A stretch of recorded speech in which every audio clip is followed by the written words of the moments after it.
நமஸ்கிருத்ய நரஞ்சைவ நரோத்தமம் தேவீம் சரஸ்வதீம் வாசம் ததோ ஜெயம் உதீரயேது. இதிகாச புராணாப்யாம் வேதம் சௌப பிரம்மயேது. விபேத் கல்ப ஸ்ருத்தாத் வேதகாம் ஆமயம் பிரதர்ஷ்யதி. சம்யஞாயகலாபேன மகதா பாரதேன ச உபபிரம்ஹித வேதாய நமோ வியாசாய விஷ்ணவே. வியாசம் வசிஷ்டநப்தாரம் சக்தே பௌத்திரம கல்மஷம் பராசராத்மஜம் வந்தே சுகதாதம் தபோநிதிம்.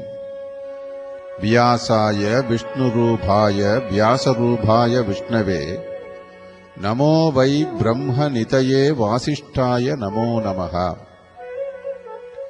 இந்த நிகழ்ச்சியை அனுபவித்துக் கொண்டிருக்கின்ற ஆன்மீக அன்பர்களே,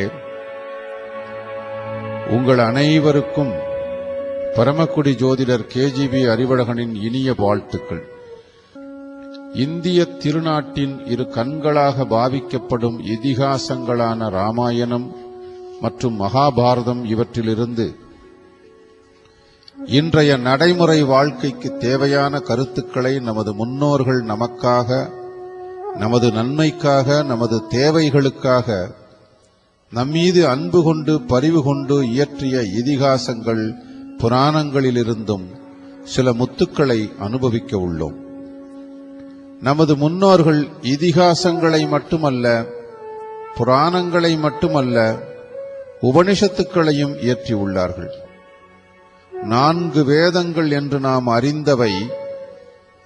இவற்றை துவாபர யுகத்திலே அதற்கு முன்னே ஒன்றாக இருந்த வேதத்தை 4 வேதங்களாக ரிக், யஜூர், சாம, அதர்வன வேதமாக பிரித்தவர் வேத வியாசர் ஆவார் என்பது நாம் அறிந்த செய்தியாகும்.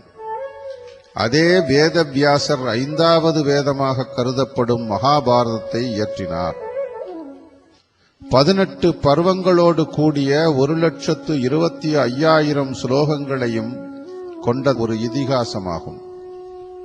வேதங்களில் கூறப்பட்ட தத்துவங்களையும் கருத்துக்களையும் நடைமுறைப்படுத்தி காட்ட உருவாக்கப்பட்ட புராண தொகுப்பே இதிகாசங்களாகும்.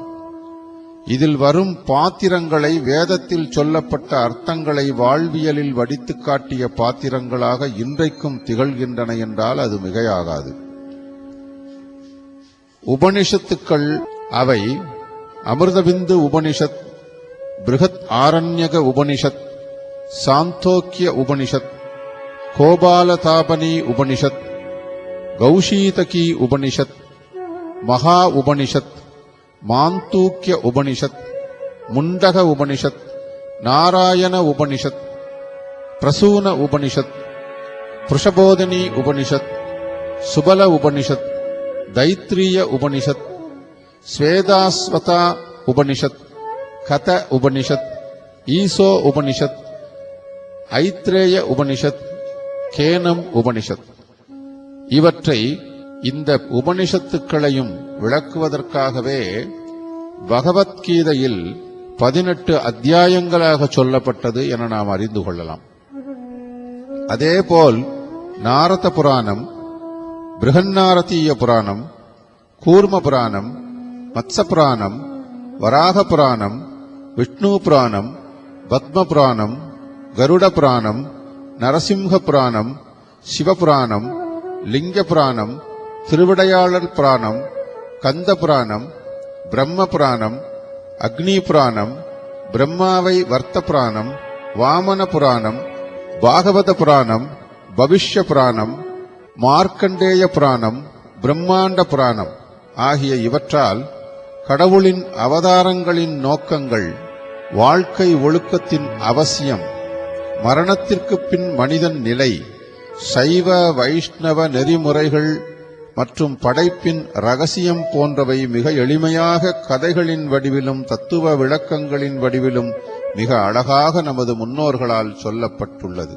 மேலும் இவை சீட பரம்பரை வாயிலாக முதலில் ஸ்ரீகிருஷ்ணர் பிரம்மாவுக்கும், அவர் நாரதருக்கும், நாரதர் வியாசருக்கும், வியாசர் மத்வாச்சாரியாருக்கும், அவர் பத்மநாபருக்கும், பத்மநாபர் நரஹரிக்கும் அவர் மாதவருக்கும், பின்னர் அடுத்தடுத்து மாதவர் அக்ஷோபியருக்கும், பின்னர் ஜெயதீர்த்தர், ஞானசிந்து, தயாநிதி, வித்யாநிதி, ராஜேந்திரர், ஜெயதர்மர், புருஷோத்தமர், பிரம்மண்ய தீர்த்தர், வியாச தீர்த்தர், லக்ஷ்மிபதி, மாதவேந்திரபூரி, ஈஸ்வரபூரி, மகாபிரபு ஸ்ரீ சைத்தன்யர், ரூப, ரகுநாதர், கிருஷ்ணதாஸ், நரோத்தமர், ஷஸ்வநாதர், பலதேவர், பக்த வினோத தாகூர், கௌர கிஷோர், பக்தி சித்தாந்த சரஸ்வதி என குரு சிஷ்ய பரம்பரை வழியாக சமீப காலம் வரை பல தொன்மையான புராணங்களும் இதிகாசத்தின் பின்னணிகளும் தற்காலம் வரை நம்மிடம் நூல்களாக திகழ்கின்றன என்றால் நமது பாரம்பரியம் அவ்வளவு சாமானியம் அல்ல என்பது தெளிவாக விளங்கும். பல புராணங்களையும் இதிகாசங்களையும் மற்றும் வேதங்களை பிரித்தும் எழுதிய வியாசர் பல நூற்றாண்டுகள் வாழ்ந்த ஒரு ரிஷி என்பதில் ஐயமில்லை. எப்படி அவ்வளவு காலம் உடலுடன் கூடிய ஒரு உயிர் வாழ முடியும் என்ற வினா நம் மனதில் எழுவது இயற்கைதான். அது எப்படி எனில், அஷ்ட கர்மங்கள் என்று சொல்லப்படும் வசியம், மோகனம், ஸ்தம்பனம், ஆகர்ஷணம், வித்வேஷனம், உச்சாடனம், பேதனம், மாரணம் ஆகியவற்றின் உதவி கொண்டு அஷ்டமகா சித்துக்களான அனிமா, மகிமா, கரிமா, லகிமா, பிராத்தி, பிராகாமியம், ஈசத்துவம், வசித்துவம் ஆகியவற்றை மகாதவங்கள் செய்து அடைந்து அதன் உதவியால் தான் பன்னெடுங்காலம் இறைவனின் அனுகிரகத்தால் வாழ்ந்தார்கள் என்பதில் ஐயமில்லை. தசரத சக்கரவர்த்தி சுமார் 60,000 ஆண்டுகள் அயோத்தி ராஜ்யத்தை சக்கரவர்த்தியாக கோலோச்சி ஆண்டு வந்தான் என்ற ராமாயண குறிப்பு மிகவும் ஆச்சரியமான ஒன்றாகும். அதேபோல் தலைச்சங்கம், இடைச்சங்கம், கடைச்சங்கம் ஆகிய 3 காலங்களிலும் ஔவையார் தனது தர்மமான பிரம்மச்சாரிய வாழ்க்கையை வாழ்ந்து மக்களுக்கும் மன்னர்களுக்கும் இணையற்ற தொண்டாற்றி வந்தார் என்பதை பல இலக்கிய குறிப்புகள் நமக்கு பறைசாற்றுகின்றன. அகத்திய மாமுனிவர் பல 1000 ஆண்டுகள் வாழ்ந்ததோடு சிவபெருமானுக்கு நெருங்கிய உறவாக வாழ்ந்ததோடு திரிலோக சஞ்சாரம் செய்ததோடு மட்டுமல்லாமல் பூமி பந்தின் இடப்பெயர்ச்சி அல்லது சமமற்ற தன்மையை, அதாவது வடக்கு தாழ்ந்து தெற்கு உயர்ந்திருந்த ஒரு நிலையை சமன் செய்த அற்புத சக்தி வாய்ந்த ஒரு சித்தர் என்பதை பார்க்கும்போது இன்றுள்ள விஞ்ஞானம் கூட இதனை செய்ய முடியுமா என்ற கேள்வி நமக்குள் எழத்தான் செய்கிறது. விஞ்ஞானம் இன்று விண்வெளிக்கு ராக்கெட்டை அனுப்புகிறது. சமீபத்தில் மங்கள்யான் என்ற ராக்கெட் அனுப்பப்பட்டது. இது செவ்வாய்க்கோளை ஆராய்வதற்காக அனுப்பப்பட்டது. இது அந்த கிரகத்தை சென்று அடைய மாத கணக்கில், ஏன் ஆண்டு கணக்கில் ஆகும் என்று செய்திகள் சொல்கின்றன. ஆனால் அன்றைக்கு மெய்ஞானத்தில் கண்டறியப்பட்ட புஷ்பக விமானம் போன்றவை கண்ணிமைக்கும் நேரத்தில் மாவேகம் என்று சொல்லப்படும் மனோவேகத்தில் சப்தலோகங்களுக்கும், ஏன் இறைவன் இருக்கும் இடமான வைகுண்டத்திற்கு கூட க்ஷண நேரத்தில் சென்றுவிடக்கூடியதாக இருந்தது என்றால் இதில் ஆச்சரியமில்லை என்றே சொல்ல வேண்டும். அது மட்டுமல்ல, இன்று கண்டறிந்த ராக்கெட்டில் கிரையோஜெனிக் இன்ஜின், லிக்விட் ஃபியூவல் என்று செலவினங்கள் அதிகம். மேலும் பெட்ரோல் போன்ற திரவங்களால் ஓடக்கூடிய விமானங்கள், பஸ், கார், மோட்டார் பைக் போன்ற வாகனங்களில் இருந்து இவற்றை பயன்படுத்துவதால் ஏற்படும் பொல்யூஷன், வானமண்டலத்தில் ஓசோனில் ஓட்டை போடுகின்ற பிரச்சனைகளை நாம் செய்திகளின் வாயிலாக அறிந்துள்ளோம். நமது சித்தர்களும் ரிஷிகளும் அன்று வாழ்ந்த தவ யோகிகளும் பயன்படுத்திய புஷ்பக விமானம் போன்றவற்றிற்கு ஃபியூவல் தேவையில்லை, நிறுத்த ஷெட் தேவையில்லை. மேலும் இவற்றிற்கு தனியாக விமானியோ பணிப்பெண்ணோ அவசியமில்லை. மேலும் இவை உலகத்திலேயே மிகச்சிறந்த வேகமான மனோவேகத்தில் செல்லக்கூடியவை. அதாவது அவர்கள் மனத்தால் எந்த இடத்தில் இருக்க வேண்டும் என்று நினைக்கிறார்களோ அடுத்த நொடிப்பொழுதில் அங்கு நிற்கும். இது நமது பாரதத்தில் நடந்த உண்மைகளாகும். வேதங்களோ இதிகாசங்களோ ஒருபோதும் பொய் சொல்வதில்லை. அவற்றில் சொல்லப்பட்டவை யாவும் சத்தியமான சம்பவங்கள் என்பதில் ஐயமும் தேவையில்லை. அது மட்டுமல்ல, பல காலங்களுக்கு முன்னரே பூமியில் இருந்து கொண்டு நமது ரிஷிகளும் முனிவர்களும் வேதத்தின் ஓர் அங்கமாக ஜோதிஷ சாஸ்திரத்தை அளித்தார்கள். அது எப்படி? எங்கோ பல லட்சம் அல்லது கோடி மைல்களுக்கு அப்பால் இருக்கின்ற கிரகங்களின் தாக்கங்கள் மனிதனை, அவன் வாழ்வை நிர்ணயிக்கின்றன என்ற கேள்வியை முன்வைக்கின்றனர் விஞ்ஞானிகள். பின் ஏன் சந்திரனுக்கும் செவ்வாய்க்கும் மனித தேடல் இன்றைய விஞ்ஞானத்தில் ஏற்பட்டது என்ற கேள்வி நமக்குள் எழுகிறது. மனித உடலுக்கு ஆத்மா எவ்வளவு முக்கியமோ அவ்வளவு முக்கியம் உடல் என்ற பூமிக்கு ஆத்மா என்ற சூரியன், மனம் என்ற சந்திரன், இரத்தம் என்ற செவ்வாய், நரம்பு என்ற புதன், சதை மற்றும் மூளை என்ற புலன்களை கட்டுப்படுத்தும் குரு. இப்படி பூமிக்கு இந்த கிரகங்கள் முக்கியமானதால் தான் எங்கோ பல லட்சம் மைல்களுக்கு அப்பால் உள்ள ஜூபிட்டர் என்று ஆங்கிலத்தில் அழைக்கப்படும் குரு கிரகத்தில் சில வருடங்களுக்கு முன்னர் அண்டவெளியிலிருந்து விண்கல் டன் கணக்கில் விழுந்தபோது அந்த கிரகத்தில் பாதித்தால் பூமிக்கும் தாக்கம் வரும் என்ற கோணத்தில் பயத்துடன் ஆராய்ந்தது விஞ்ஞானம். இதை நாம் கண்கூடாக கண்டோம். மேலும் இதையே நமது சித்தர்கள் அண்ட தத்துவத்திற்குள் பிண்ட தத்துவம், பிண்ட தத்துவத்திற்குள் அண்ட தத்துவம் என மிக எளிமையாக கூறிவிட்டார்கள். இந்த பிரபஞ்சமானது ஒரு அணுவிற்குள் உள்ள புரோட்டான், நியூட்ரான், எலக்ட்ரான், இன்னும் பல கண்டுபிடிக்காத சங்கதிகள் அடங்கிய தொகுப்புதான் என மெதுவாக நமது விஞ்ஞானிகள் ஒப்புக்கொண்டு வருகிறார்கள் என்றே சொல்ல வேண்டும். பூமிக்கும் இந்த பிரபஞ்சத்திற்கும் எல்லையற்ற தொடர்பு உண்டு. இந்த பிரபஞ்சம்தான் இந்த பூமியை தோற்றுவித்தது என்பதில் இருந்தே விளங்கும். இது எப்படி எனில், ஒரு தாய் வயிற்றிலிருந்து பிறந்த தொப்புள் கொடி உறவான குழந்தைக்கும் தாய்க்குமான உணர்வு போல என்று அறியலாம். எனவே பூமிக்கும் இந்த பிரபஞ்சத்தில் பூமிக்கு மிக அருகாமையில் உள்ள இதன் உறவுகளான சூரிய மண்டலத்தில் இருக்கும் சூரியன் முதலான கிரகங்களுக்கும் நிச்சயம் பரஸ்பரம் நெருங்கின தொடர்பு உண்டு என்பது விஞ்ஞானபூர்வமாகவே விளங்கும். எனவே விஞ்ஞானபூர்வமாகவே பூமியில் உள்ள உயிர்களுக்கும் இது பொருந்தும். எனவே ஜோதிஷம் விஞ்ஞான பூர்வமானது என்பது இதன் மூலம் விளங்கும்.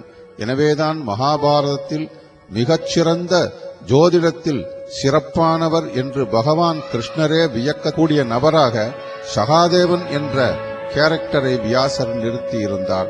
மகாபாரதத்தில் முகுஷன் என்ற ஒரு மன்னன் உலக இன்பங்களை தூய்க்கின்ற தமது புலன்களை கட்டுப்படுத்தி இந்த பூமியில் இனி மனித பிறவி அல்லது மறு பிறவி கூடாது என்று வாழ்ந்து வந்தான்.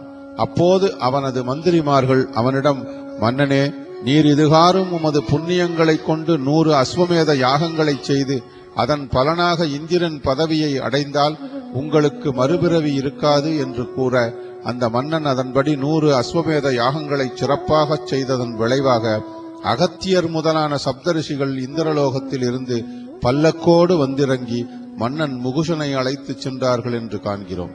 எனவே எங்கோ கண்ணுக்கு தெரியாத ஓரிடத்தில் உள்ள இந்திரலோகத்திற்கு ரிஷிகள் சுமந்து சென்ற பல்லக்கில் முகுஷன் மன்னன் ஏறி சென்றான் என்பது ஒரு அதிசய செய்தியாகும். அது மட்டுமல்ல, இதே மகாபாரதத்தில் இந்திரலோகத்தில் உள்ள வெள்ளை யானையை எடுத்து வர பீமன் தன் அம்பால் இந்திரலோகத்திற்கு ஏணி அமைத்து ஏறி சென்று எடுத்து வந்தான் என்பதையும் நாம் அறிவோம். அது மட்டுமல்ல, கௌரவர்கள் 100 பேரும் ஒவ்வொருவரும் 1000 யானை பலம் கொண்டவர்கள். அவர்களை வீழ்த்திய அர்ஜுனாதிகள் என்று சொல்லப்படும் பஞ்சபாண்டவர் எவ்வளவு பலம் பொருந்தியவர்கள் என்று சொல்லவும் வேண்டுமோ? இப்படிப்பட்ட சனாதன தர்மங்களை தூக்கி பிடித்த நமது முன்னோர்கள் தர்மவான்களாக வாழ்ந்தார்கள் என்பதாலேயே இந்த திறமைகளை அவர்களுக்கு இயற்கை அளித்தது என்பதில் ஐயமில்லை. அதேபோல் நோய்கள் என்பதும் அன்றும் இல்லாமல் இல்லை. காசநோய் கண்டு விசித்திர வீரியன் மரித்தான் என்றும், சத்தியவாணியின் கணவன் எய்ட்ஸ் நோயால் பாதிக்கப்பட்டான் என்றும் செய்திகள் உள்ளன. எனினும் புராணங்களும் இதிகாசங்களும் உபனிஷங்களும் சொல்ல வந்தவை தர்மமான கொள்கை கொண்ட மனித வாழ்வே இகபரத்திற்கு இணையானது என்றும், மரணம் என்பது ஒரு சம்பவம், அதன் பின்னர் உள்ள ஆத்மாவின் வாழ்வே மிக நீளமானது, பெருமையானது என கூறுகின்றன. இது ஒரு பிரபஞ்ச உண்மை சம்பந்தப்பட்டது. அதாவது ஆங்கிலத்தில் யுனிவர்சல் ஃபேக்ட் என்று சொல்லுவார்கள், அல்லது யுனிவர்சல் ட்ரூத் என்றும் சொல்லுவார்கள். சரி, இந்த திட்டங்களை வகுத்தது யார்? அப்படியானால் யார் அவர்களுக்கு இந்த அதிகாரங்களை கொடுத்தது? உயிர்களை எடுக்கவும் இறப்பை கொடுக்கவும் மனித சட்டப்படி மனிதனுக்கு உரிமையில்லை என்று மனித சட்டம் சொல்லும் போது யமனுக்கு மட்டும் ஏன் இது பொருந்தவில்லை? யார் இந்த யமன்? இந்த பிரபஞ்சம் என்பது யாது? இதில் சூரிய மண்டலத்தின் பங்கு என்ன? கடவுள் யார்? தேவதை என்றால் என்ன? ஆவி என்றால் என்ன? பேய் என்றால் என்ன? மறுபிறவி உண்டா? சொர்க்கம் நரகம் உண்டா? அவதாரங்கள் உண்மையா? பிறவிகள் எத்தனை? இது போன்ற எண்ணற்ற கேள்விகளை கொண்ட நமக்கு இதற்கெல்லாம் எளிதில் புரியக்கூடிய விடை கிடைத்தால் எவ்வளவு சந்தோஷமாக இருக்கும். ஒரு விதைக்குள் பெரிய ஆல விருட்சம், பல நூறு கிளைகளையும் விழுதுகளையும் அழகான உறுதியான பசுமையான இலைகளையும் வசந்த காலத்தில் வருகை தரும் அற்புதமான பட்சிகளின் பசியாற்றும் பழங்களையும் மற்றும் அரிதான மருத்துவ குணங்களையும் கொண்ட பிரம்மாண்டம் அடங்கியுள்ளது. அடிப்படையில் ஒரு விஞ்ஞான உண்மை அடங்கியுள்ள விஷயத்தையே பிரபஞ்ச உண்மை என்று அழைக்கிறோம். அதாவது அடிப்படையில் மாறாதது விஞ்ஞானம். ஆனால் மாறுவதே மாறாதது என்பதுதான் அடிப்படையின் மாறுபட்ட வெளிப்பாடு என்பதை நாம் உணர வேண்டும். இதை நாம் உணரும்போது நிச்சயமாக மறுபிறவி உண்டு, எனவே ஆத்மா அழியாதது, இந்த உடல் அழியக்கூடியது என்று நாம் உணர முடியும். அப்படி உணர்ந்தால் மட்டுமே மரணம் என்னும் பயத்தினின்று நாம் தெளிவடைய முடியும். பகவத்கீதையில் ஓரிடத்தில் பகவான் கிருஷ்ணன் அர்ஜுனனுக்கு போதிக்கிறார். அதாவது தண்ணீரில் நீச்சல் தெரியாமல் ஒருவன் விழுந்து மூழ்கிய நிலையில் உயிருக்கு போராடி கொண்டிருக்கும் வேளையில் யாரேனும் அவனுடைய உடை நனைகிறதே என்று வருந்துவார்களானால் அவர்கள் அறிவிலிகள் என்று சொல்வதை விட வேறு என்ன சொல்வது என்று சொல்கிறார். அதாவது அழியப்போகும் உடலுக்காக வருந்துபவன் தண்ணீரில் மூழ்கும் மனிதனின் ஆடைக்காக வருந்துபவனுக்கு ஒப்பானவன். அவனின் உயிர்க்காக வருந்துபவனே பிரம்மம் அறிந்த மனிதனாகிறான் என்று கூறுகிறார். பகவத்கீதை வாயிலாக ஒரு உடல் என்ற அர்ஜுனன் உயிர் என்ற ஆத்மாவிடம், அதாவது பரமாத்ம புருஷரான கிருஷ்ணனிடம் கேட்பது போல அமைந்திருப்பது உயர்ந்த சிந்தனையாகும். ஆக ஆத்மா அழியாதது என்பது இதன் மூலம் விளங்கும். அழியாத ஆத்மாவை ஏன் ஒரு அழியும் உடல் வசம் ஒப்படைக்க வேண்டும் என்ற கேள்வி இதன் மூலம் அனைவருக்கும் எழுமல்லவா? அதாவது நீரில் அடங்கியுள்ளது H2O, ஹைட்ரஜன் என்ற வாயு 2 பங்கும் ஆக்சிஜன் என்ற வாயு 1 பங்கும் சேர்ந்ததுதான் நீர் என்று நாம் பள்ளிக்கூடத்திலேயே தெரிந்து கொண்டோம். இந்த இரண்டும் சேர்ந்த நிலையிலேயே நாம் புரிந்து கொள்ள வேண்டியது என்னவென்றால், இந்த ஹைட்ரஜனும் ஆக்சிஜனும் நீர் தோன்றுவதற்கு ஆதாரமாக அதற்கு முன்னரே தனித்தனியாக தோன்றியுள்ளது என்பது விளங்கும் அல்லவா? அதேபோல் எல்லா ஜீவராசிகளும் ஜடங்களும் இந்த பிரபஞ்சத்தில் தோன்றின. இதனை மகாபாரதத்தில் ஆதி பருவத்தில் பூகோளம் எவ்வாறு தோன்றியது என்பதை தெளிவாக காணலாம். மேலும் பகவத்கீதையின் 18 அத்தியாயங்களில் அத்தியாயம் 2 பதம் 13 சிறுவயதிலிருந்து இளமைக்கும் இளமையிலிருந்து முதுமைக்கும் மாறுவது போலவே மரணத்தின் போது ஆத்மா வேறு உடலுக்கு மாறுகின்றது என்று பகவான் கிருஷ்ணர் கூறுகிறார். எனவே கீதையில் உறுதி செய்தபடி பரமத்தின் அங்கத்துணுக்குகள் நித்தியமாக இருப்பவை. ஷரா என்ற பெயரில் அவை அழைக்கப்படுகின்றன. அதாவது பௌதீக இயற்கையில் விழுந்துவிடக்கூடிய வாய்ப்பை உடையவை அவை. எனவே ஆத்மா மரணமடையாதது, அது அழியக்கூடியது அல்ல, அது என்றும் நித்தியமானது என்பதை நாம் பகவான் கிருஷ்ணனின் வாயிலாக அறிந்து கொண்டோம். சரி, கர்மா என்பது என்ன? அது எப்படி ஒரு உயிருக்கு அல்லது ஆத்மாவுக்கு உண்டாகிறது? முதலில் கர்மா என்பதை அறியும் முன் ஓர் அறிவை நாம் புரிந்து கொள்ள வேண்டும். ஒன்றே போன்ற 3 அறிவு நிலைகளில் பூரண உண்மை அதை அறிபவரால் உணரப்படுகின்றது. அந்நிலைகள் பிரம்மன், பரமாத்மா, பகவான் என்று வெளிப்படுத்தப்படுகின்றன என்று ஸ்ரீமத் பாகவத புராணம் கூறுகின்றது. படைப்பு கர்த்தா, படைக்கப்பட்ட பொருள், பரம புருஷன் அல்லது பராமரிப்பாளன் என்ன 3ஆக புரிந்து கொள்ள வேண்டும். மனித பிறவி அனித்தியமானது என்பதை ஒவ்வொருவரும் புரிந்து கொள்ள வேண்டும்.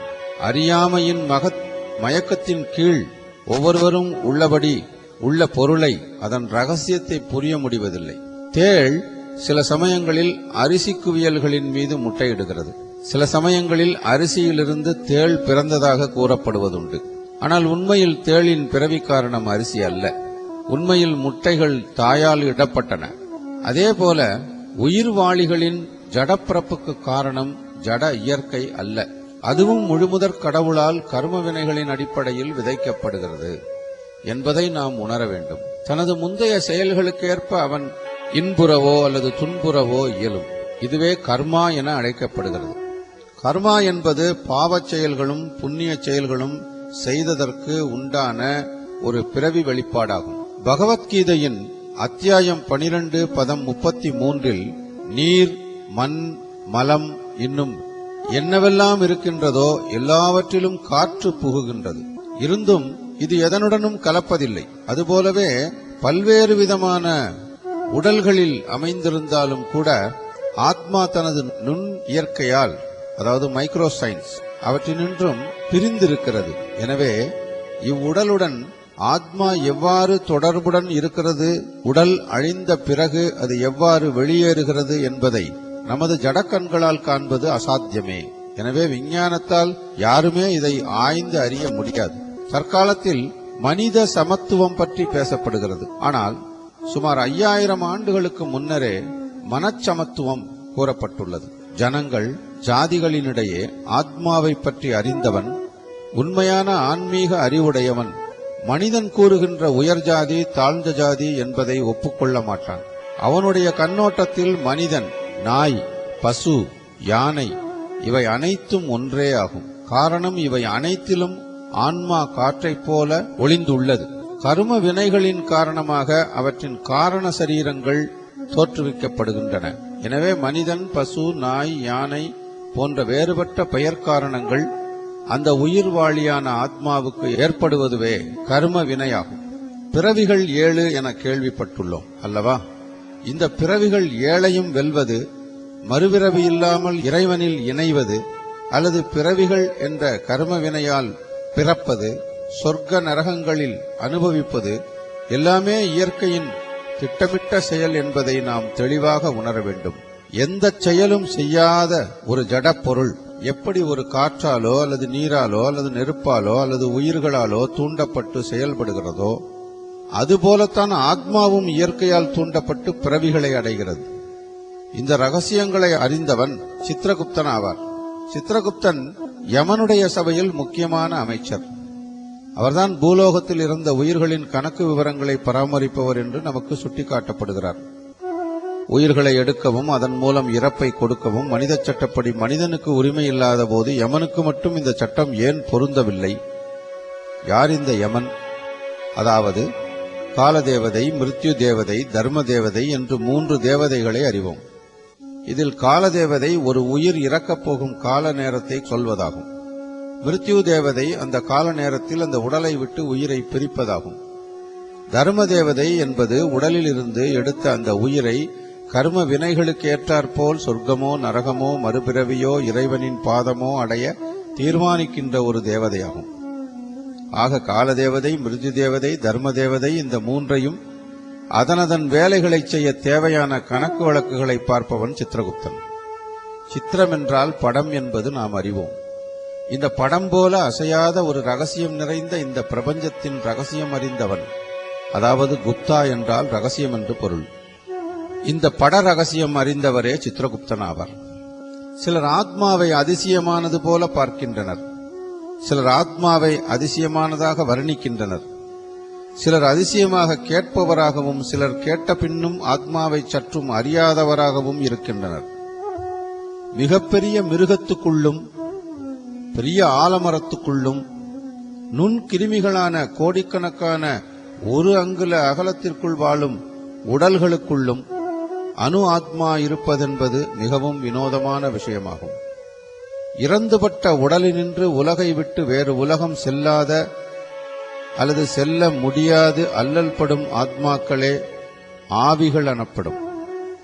மரணத்திற்கு பின்னும் மனிதன் மறுபிறவி எடுக்கிறான். ஆனால் பிறவி எது என்பது தேவ ரகசியமாகவே உள்ளது.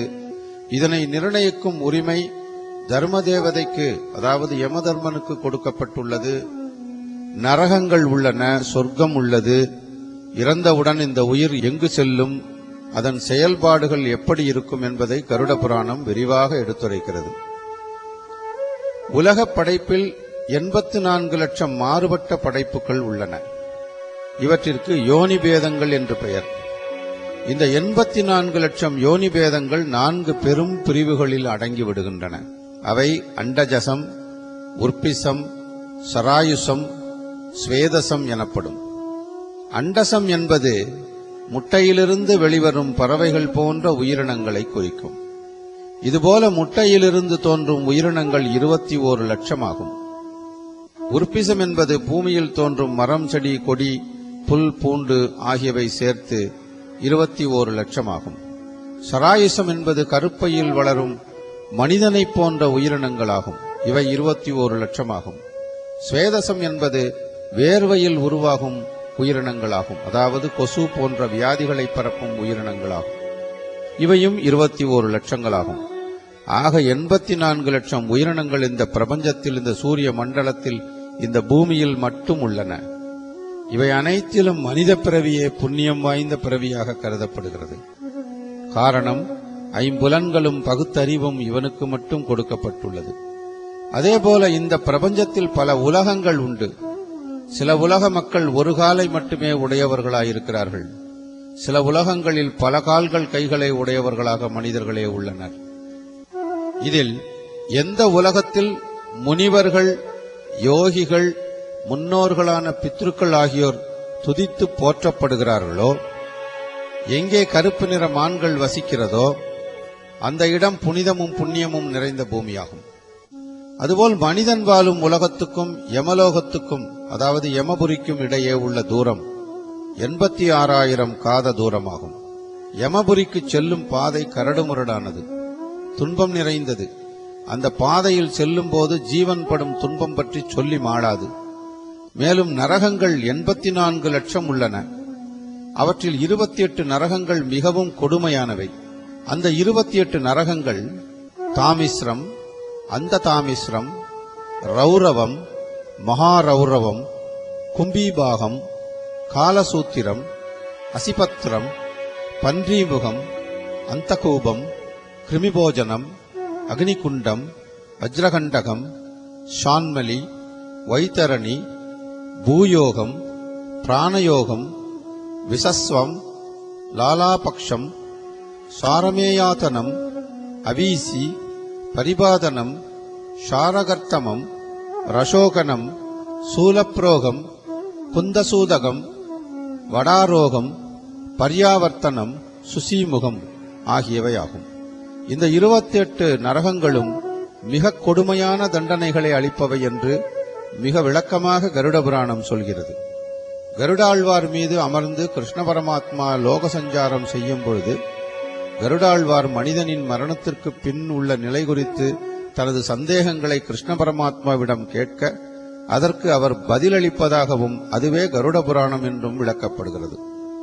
மேலும் யமபுரி என்றால் என்ன, யமதர்மராஜன் யார், பிரேத ஜன்மம் என்றால் என்ன, இறந்தவருக்கு கருமகிரியை எப்படி செய்ய வேண்டும், ஏன் செய்ய வேண்டும், புண்ணிய ஜீவனின் கதி என்ன, பாவ ஜன்மம் யாது, உயர்ந்த பிறவி எப்படி அடைவது, சிரார்த்தம், சபிண்டீகரணம் என்றால் என்ன, இதில் எள்ளும் தர்பையும் ஏன் உபயோகிக்கின்றனர் போன்ற பலவிதமான கேள்விகளுக்கு விடையளிக்கிறது கருட புராணம். உடல் உருவாகும் விதம் குறித்து கருட புராணம் மிக மிக தெளிவாக விளக்குகிறது.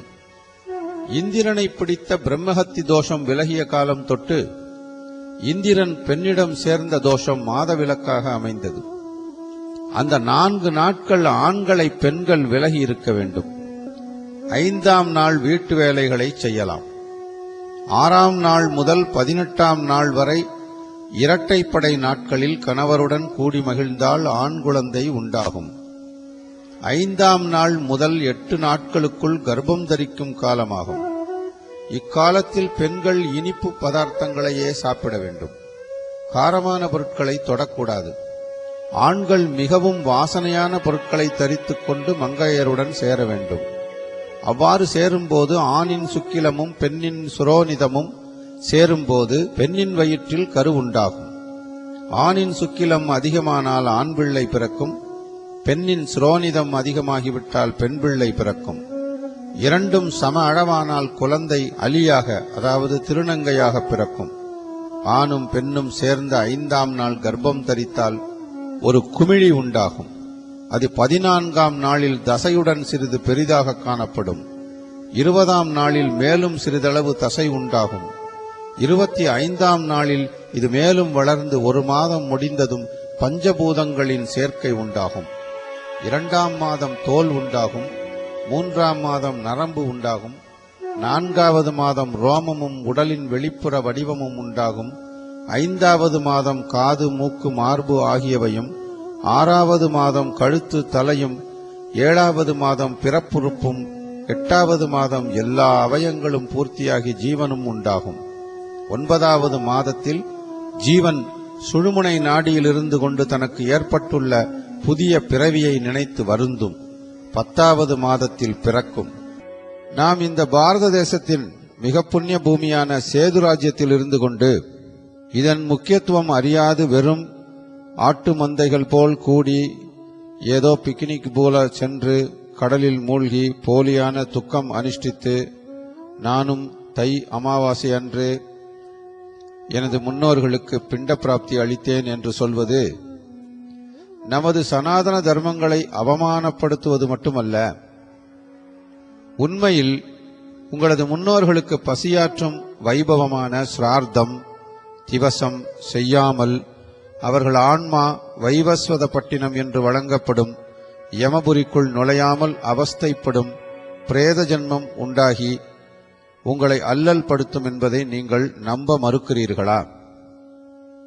இப்போது மரணம், அதன் பின்னர் அந்த மனிதனின் ஆன்மா எங்கு செல்லும், எப்படி செல்லும் என்பதிலிருந்து உங்களுக்கு அவர்கள் படும் அல்லலும், அதனால் அவர்கள் நம்மை சபிப்பதையும், அதனால் நமக்கு பிதுர்சாபம் ஏற்படுவதையும் நீங்கள் நம்பித்தான் தீர வேண்டும்.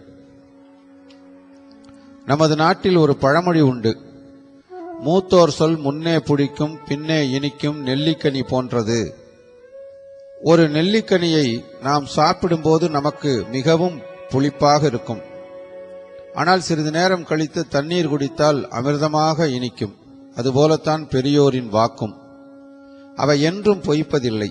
ஏனென்றால் நாம் காலை எழுந்தவுடன் வயது முதிர்ந்த பெற்றோர்களை சாஷ்டாங்கமாக விழுந்து வணங்கி ஆசீர்வாதம் பெற்று செல்லும் வழி வந்தவர்கள். இங்குள்ள பதிவிரதா பெண்கள் இன்றும் கணவனை தெய்வமாக மதிப்பதோடு அவர் காலை தொட்டு வணங்குவதை பெருமையாக நினைக்கும் பாரத தேசம் இது.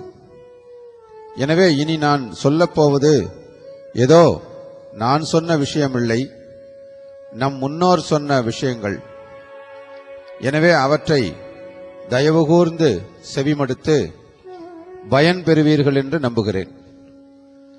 பின்னொரு நாளில் இதனை மீண்டும் விஞ்ஞான விளக்கங்களோடு ஆதாரபூர்வமாக விளக்க முடியும் என்ற நம்பிக்கையுடன் இந்த கருட புராணம் சொன்ன விஷயங்களை, வியாசர் என்ற மகா முனிவர் சொன்னதை, வியாசாய விஷ்ணு ரூபாய வியாசரூபாய விஷ்ணுவே என்ற ஸ்லோகத்திற்கு ஏற்ற அந்த விஷ்ணுவே வியாசராக அவதரித்து சொன்ன விஷயங்கள் தான் இனி நான் கூறப்போகிற விஷயங்களாகும்.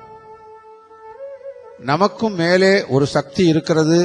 அதை நாம் உணர்ந்திருந்தாலும் விளைவுகளை பற்றி கவலைப்படாமல் சுகபோகங்களில் மயங்கி மனம்போன போக்கில் வாழ்கிறோம்.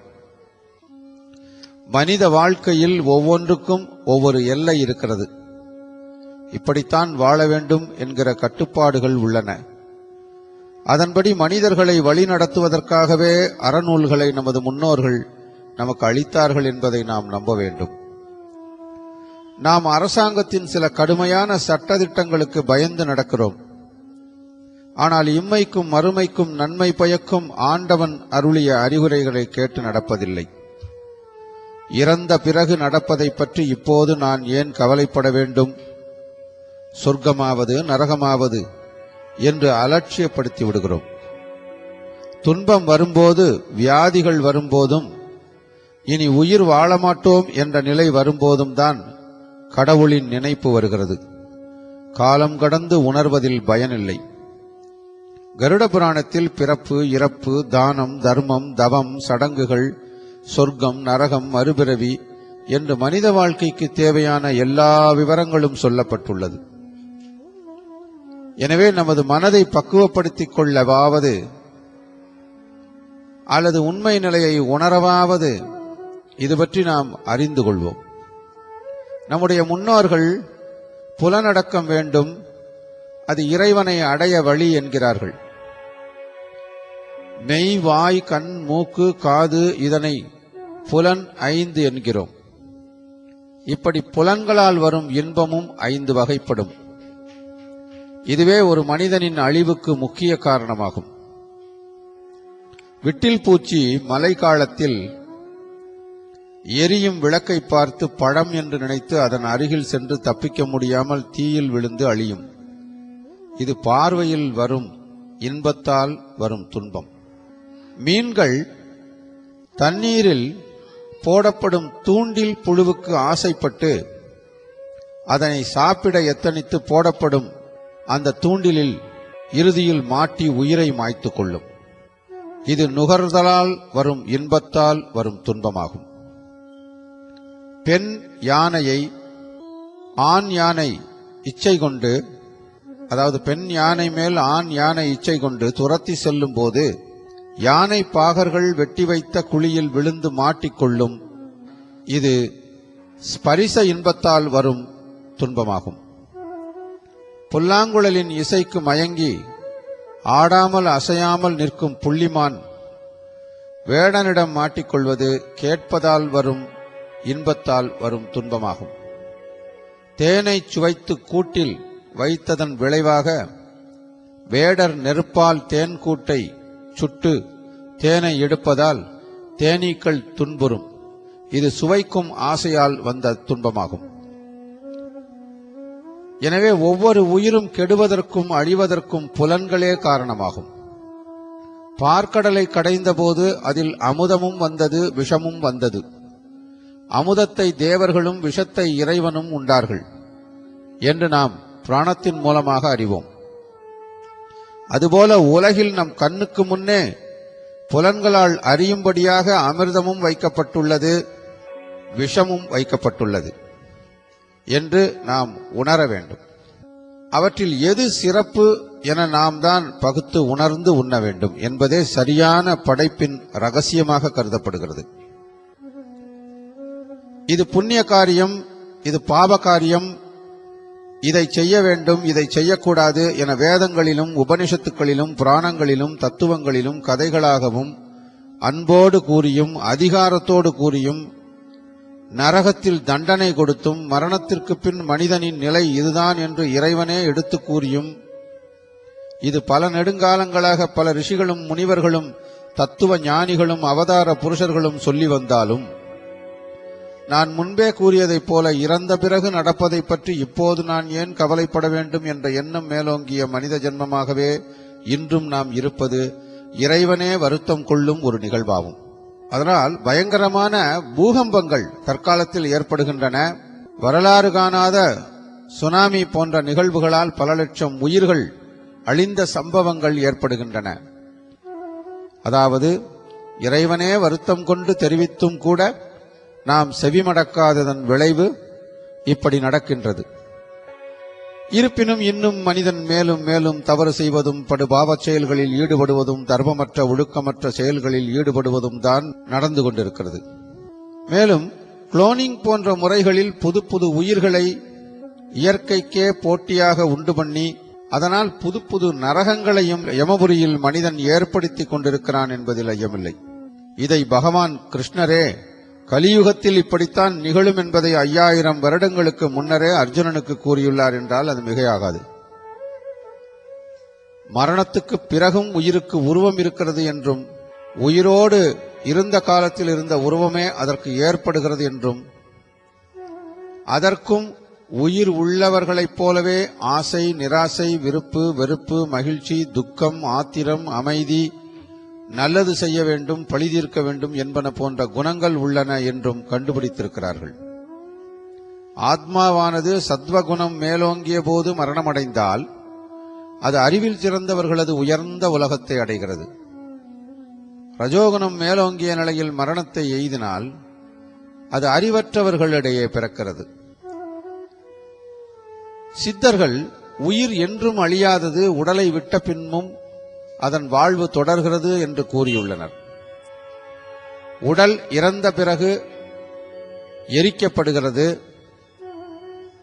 அப்போது சொல்லப்பட வேண்டிய ரிக்வேத மந்திரத்தின் பொருள் என்னவென்றால், அக்னி தேவதையே, உமது கரங்களால் இவரை இனிதாக பற்றி அழைத்துச் செல்வீர்களாக. இவருக்கு தோஷமற்ற தேகத்தை அளிப்பீராக. பித்ரு தேவதைகள் வசிக்கும் இடத்திற்கு அழைத்துச் சென்று சோகமும் மரணமும் இல்லாத உலகில் இவரை கொண்டு போய் சேர்த்து விடுவீராக என்பதாகும். இறந்து போன முன்னோருக்காக அவர்கள் இறந்த நேரம் திதியை அடிப்படையாக கொண்டு வருடம் ஒரு முறை வரும் திதி தினத்தில் சிரார்த்த கர்மங்கள் செய்ய வேண்டும். தந்தை இறந்த பிறகு அவருக்கும் அவருடைய முன்னோருக்கும் சிரார்த்தம், தர்ப்பணம் முதலியவற்றை மகன் செய்வதே பித்ருகர்மா எனப்படும். பிதிருக்களுக்கு செய்ய வேண்டிய காரியங்களை செய்யாவிட்டால் பிதிருசாபத்திற்கு ஆளாக நேரிடும். அதன் பலனாக வம்சம் விளங்காமல் போகும். ஊனமுற்ற குழந்தைகள் பிறக்கலாம். மங்கள காரியங்கள் நிகழாமல் தடைபடும் என்று சாஸ்திரங்கள் கூறுகின்றன. அக்கறையில்லாமல் மனம் ஒன்றாமல் செய்யும் கர்மாக்களை பித்ருக்கள் ஏற்றுக்கொள்வதில்லை. வருஷத்திதி, அமாவாசை தர்ப்பணம், மகாலயபக்ஷம், மாதப்பிறப்பு, சூரிய சந்திர கிரகண நாட்கள் போன்றவற்றில் செய்யப்படும் தர்ப்பணங்கள் மிகவும் முக்கியமானவை. தந்தை இறந்த பிறகே தர்ப்பணம் செய்யும் உரிமை மகனுக்கு வருவதாக சாஸ்திரங்கள் கூறுகின்றன. அப்படி செய்யப்படும் தர்ப்பணங்கள் தந்தை வழியில் முன்தோன்றிய 6 பேருக்கும் தாய் வழியில் முன்தோன்றிய 6 பேருக்கும் ஆக 7 தலைமுறைக்கு செய்ய வேண்டும். ஒவ்வொரு உயிரின் என்ன உணர்வு அதிர்வுகள் அந்த ஜீவனை கட்டுப்படுத்துகின்றன. இந்த அதிர்வுகளை நீக்கி அவை விடுபட்டு செல்ல இந்த சிரார்த்தம் உதவி செய்கிறது. இதன் விளைவாக உடலை விட்ட உயிரானது எல்லா வகை உணர்வு பிணைப்புகளிலிருந்தும் அதிர்வுகளிலிருந்தும் விடுவிக்கப்பட்டு தக்க உலகங்களை சென்றடையும். இறந்தவருக்கான சடங்குகள், காரியங்கள் ஆகியவை பல உள்ளன. ஒருவர் இறந்த 11ஆம் நாளில் இருந்து இச்சடங்குகள் தொடங்குகின்றன. 11ஆம் நாள் சடங்கை எக்காரணம் கொண்டும் செய்யாமல் விட்டுவிடக்கூடாது. இது சோடக சிரார்த்தம் எனப்படும். 12ஆம் நாள் செய்ய வேண்டிய காரியங்களும் சவிண்டீகரணம் என்று பெயர். சோடக சிரார்த்தத்தின் போது செம்பினால் ஆன வட்டிலை எடுத்து அதில் சாலிகிராமத்தை வைத்து அதை புதிய துணிகளால் அலங்கரித்து மந்திரம், பூஜை ஆகியவற்றை செய்து வேதத்தை நன்கறிந்த பிராமணனுக்கு தானம் செய்ய வேண்டும். முதல் ஒரு வருடத்துக்கு ஒவ்வொரு மாதத்திலும் இறந்தவருக்கு திதியன்று திவசம் செய்ய வேண்டும். இதற்கு மாசிகம் என்று பெயர். இவ்வாறு 12 மாசிகம் செய்த பின்னர் வருஷாப்தீகம் செய்ய வேண்டும். பிறகு ஆண்டுதோறும் திதி வரும் நாளில் பெற்றோருக்கு திவசம் செய்ய வேண்டும். இவ்வாறு விடாமல் கர்மகாரியங்களை செய்து அந்தணனுக்கு தானங்கள் செய்தால் இறந்த பின் பிரேத ஜென்மம் அடைய மாட்டான் என்றும் கருடபுராணம் கூறுகின்றது. யமதர்மனுக்கு கூற்றுவன் என்ற மற்றொரு பெயரும் உண்டு. அவனுக்கு தூதுவர்களும் உண்டு. யமன் அஞ்சத்தக்க உருவத்தை உடையவன். அவனது தூதுவர்களும் அவ்வாறே இருப்பார்கள். இந்த யமதூதர்கள்தான் இறந்தவனின் சூட்சும உடலை யமன் முன்பு கொண்டு வந்து நிறுத்துவார்கள். யமதர்மன் தூதர்களிடம் இந்த ஜீவனை மீண்டும் இவன் உடல் அருகே கொண்டு விடுமாறு கட்டளையிடுவான். மேலும் இன்றிலிருந்து 12ஆம் நாள் இங்கே கூட்டி வாருங்கள் என்றும் கட்டளையிடுவான். உடனே தூதர்கள் ஒரு நொடி பொழுதுக்குள் கொண்டு சென்று அந்த ஜீவனை அவனது இல்லத்தில் உள்ள அவன் உடல் அருகே விட்டு விடுவார்கள். இவ்வாறு ஜீவனானது யமலோகம் சென்று மீண்டும் திரும்ப வருவதால் இறந்த உடலை உடனே எரிக்கவோ புதைக்கவோ கூடாது என ஹிந்து சாஸ்திரம் சொல்கிறது. யமதூதர்கள் பாசத்தால் கட்டியிருப்பார்களே, அதை அவிழ்த்து விட்டவுடன் சூட்சும உருவில் உள்ள அந்த உயிர் தன் உடல் வைக்கப்பட்ட சுடுகாட்டிற்கு செல்லும். தன் உடலுக்குள் புக முடியாமல் தவிக்கும். தன் உடலுக்கு உற்றார் தீ வைக்கும் போது அந்த சிதைக்கு 10 முழ உயரத்தில் ஆவி ரூபத்தில் நின்று கொண்டு ஐயோ என்று ஓலமிடும். வாழும் நாளிலேயே இந்த விஷயங்களை புராணங்களின் வாயிலாக கற்றுத் திகழ்ந்த ஆத்மாவாகவோ அல்லது புண்ணிய ஆத்மாகவோ இருந்தால் இந்த உடல் எரிந்து சாம்பலானதே நன்று என்று நினைத்து சமாதானமடையும். இதன் பிறகு இறந்த வீட்டில் இருப்பவரில் இந்த ஜீவனுக்கு கடமைப்பட்டோர் போடும் பிண்டத்தால் பிண்ட சரீரம் உண்டாகிறது. முதல் நாள் தலை, 2ஆம் நாள் கழுத்து, 3ஆம் நாள் மார்பு, 4ஆம் நாள் வயிறு, 5ஆம் நாள் உந்தி, 6ஆம் நாள் பின்பக்கம், 7ஆம் நாள் குய்யமும், 8ஆம் நாள் தொடைகளும், 9ஆம் நாள் கால்களும், 10ஆம் நாள் போடும் பிண்டத்தால் உடல் முழுவதும் உருவமும் உண்டாகும். இதைத்தான் 10 பண்ணுதல் அல்லது 10ஆம் நாள் காரியம் பண்ணுதல் என்று அழைக்கிறார்கள். இவ்வாறு சரீரம் பிண்டத்தால் உண்டானதும், அப்படி பிண்டத்தால் சரீரம் உண்டானாலும் பேச இயலாது. அந்த ஜீவன் வீட்டிற்கு வெளியே நின்று வீட்டிற்கு வந்து செல்லும் தன் உறவினரை ஏக்கத்தோடு பார்க்கும். பசியாலும் தாகத்தாலும் அலறியபடி செய்வதறியாது திகைத்து நிற்கும். தன்னுடைய புத்திரன் 11ஆம் நாளிலும் 12ஆம் நாளிலும் பிராணமுகமாக கொடுக்கப்பட்டவற்றை உண்டு 13ஆம் நாளில் வரும் யமதூதர்களுடன் ஏக்கத்துடன் தனது உற்றார் உறவினரை பார்த்தவாறு யமலோகத்திற்கு செல்லும். அந்த யமதூதர்களுடன் செல்லும் ஜீவன் பல இடையூறுகளை இனி கடந்து செல்ல வேண்டும். இரவும் பகலும் செல்ல வேண்டும். ஒரு நாள் ஒன்றுக்கு 247 காத தூரம் நடந்து செல்ல வேண்டும். வழியிலே அடர்ந்த காடு உள்ளது. அதில் உள்ள செடிகளிலே இருக்கின்ற இலைகள் மிக கூர்மையான பற்கள் போன்ற அமைப்பை உடையதாக இருக்கும். மேலும் அந்த ஜீவன் நடந்து செல்லக்கூடிய அந்த பாதைகள் மிகவும் கரடுமுரடாக இருக்கும். அந்த ஜீவன் பசியாலும் தாகத்தாலும் தவிக்கும். அந்த காட்டை கடந்து செல்ல மிகவும் சிரமப்படும்.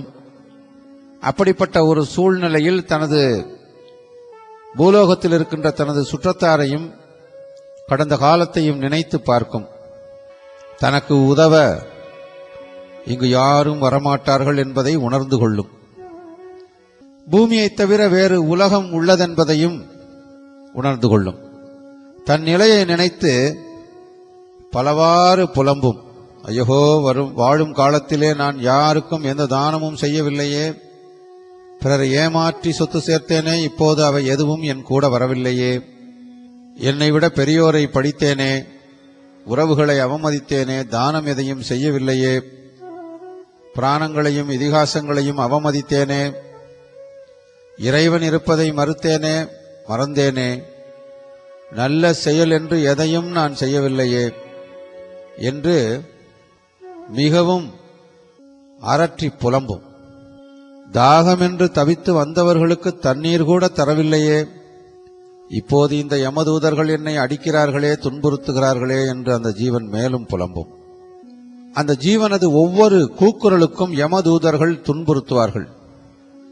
மேலும் ஜீவன் தான் வாழ்ந்த காலத்தில் தன்னுடன் இருந்த தன்னுடைய மனைவி, மக்கள், சுற்றத்தார் ஆகியோர் தன்னுடன் இப்போது இல்லையே என்று அழுது புலம்பும். என்னை காப்பாற்ற யாரும் இல்லையா என்று ஏக்கத்தோடு புலம்பும். அப்போது அந்த யம கிங்கரர்கள் அவன் செய்த தவறுகளை சுட்டி காட்டுவார்கள். மடையனே, நீ பூவுலகில் வாழும் காலத்திலே எந்த நல்ல காரியத்தையாவது செய்ததுண்டா? இப்போது நீ படும் இந்த உன் பாடு ஒவ்வொன்றும் உனது பாவச் செயல்களுக்கான தண்டனையே என்பதை நீ அறிந்து கொள்ள மாட்டாயா என்று கூறி பாசத்தாலும் முசுலத்தாலும் அடிப்பார்கள். இப்படி ஜீவன் ஒவ்வொரு நாளும் ஒவ்வொரு இடத்தை அடைந்து இப்படி துன்பப்பட்டு கொண்டே அடைந்து அங்கிருந்து தொடர்ந்து செல்ல வேண்டும். சிறிது தூரம் காற்றின் வழியாகவும் சிறிது தூரம் புலிகள் நிறைந்த காட்டின் வழியாகவும் சென்று கொண்டிருக்கும்.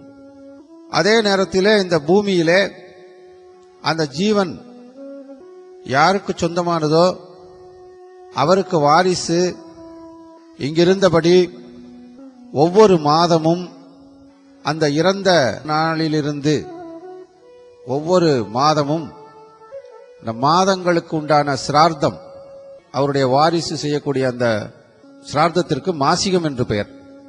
அப்படி ஒவ்வொரு மாதமும் மாசிகம் என்ற சிரார்த்தம் ஸ்ரத்தையுடன் இறந்தவனின் வாரிசு இறந்தவன் இறந்த நாள் முதல் ஒரு வருடம் தொடர்ந்து செய்ய வேண்டும். அதுபோல இப்போது நமது கணக்குக்கு ஒவ்வொரு மாதமும் ஜீவன் ஒவ்வொரு இடமாக கடக்கும் பொழுது அந்த ஜீவனின் வாரிசு செய்யும் மாசிகம் என்னும் சிரார்த்தத்தன்று பிராணமுகமாக கொடுக்கும் பிண்டத்தையும் நீரையும் பருகியே தான் அந்த ஆத்மா அந்த யம கிங்கரர்கள் துன்புறுத்தலை தாங்கியவாறு ஒவ்வொரு இடமாக கடக்க வேண்டும். அதன்படி முதல் மாதம் செய்யும் சிரார்த்தம் காரணமாக ஜீவன் யாமியம் என்ற நரகத்தை அடையும். அந்த நரகத்திற்கு பெயர் யாமியம். அங்கே பிரேதங்கள் கூட்டம் கூட்டமாக காணப்படும். அங்கு ஒரு நதி உண்டு.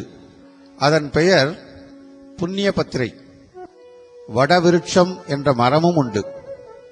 சிறிது நேரம் அங்கு ஓய்வு இருந்துவிட்டு தனது வாரிசுகள் மூலமாக பூமியிலே பிராணமுகமாக போடும் இரண்டாவது மாசிக பிண்டத்தை உண்டு ஆரண்யத்தின் வழியே, அதாவது கானகத்தின் வழியே செல்லும் போது யம கிங்கரர்கள் செய்யும் கொடுமையை தாங்க மாட்டாமல் ஜீவன் ஓ என்று ஓலமிட்டபடியே செல்லும்.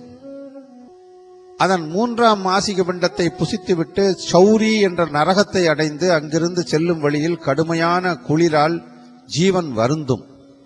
அப்போது நாலாவது மாசிக பிண்டத்தை உண்டு ஜீவனானது குரூரபுரம் என்ற பட்டினத்தை அடையும். அங்கு ஐந்தாவது மாசிக பிண்டத்தை உண்டு அங்கிருந்து கிரௌஞ்சன் என்ற நகரை அடையும். அங்கு ஆறாவது மாசிக பிண்டத்தை ஏற்று ஜீவனானது ஒரு பயங்கரமான பாதையில் செல்ல வேண்டும். அப்போது தனது பூவுலக வாழ்க்கை குறித்து நினைத்து பார்த்து ஜீவன் புலம்பும். யமதூதர்கள் மீண்டும் அந்த ஜீவனை நைய புடைப்பார்கள்.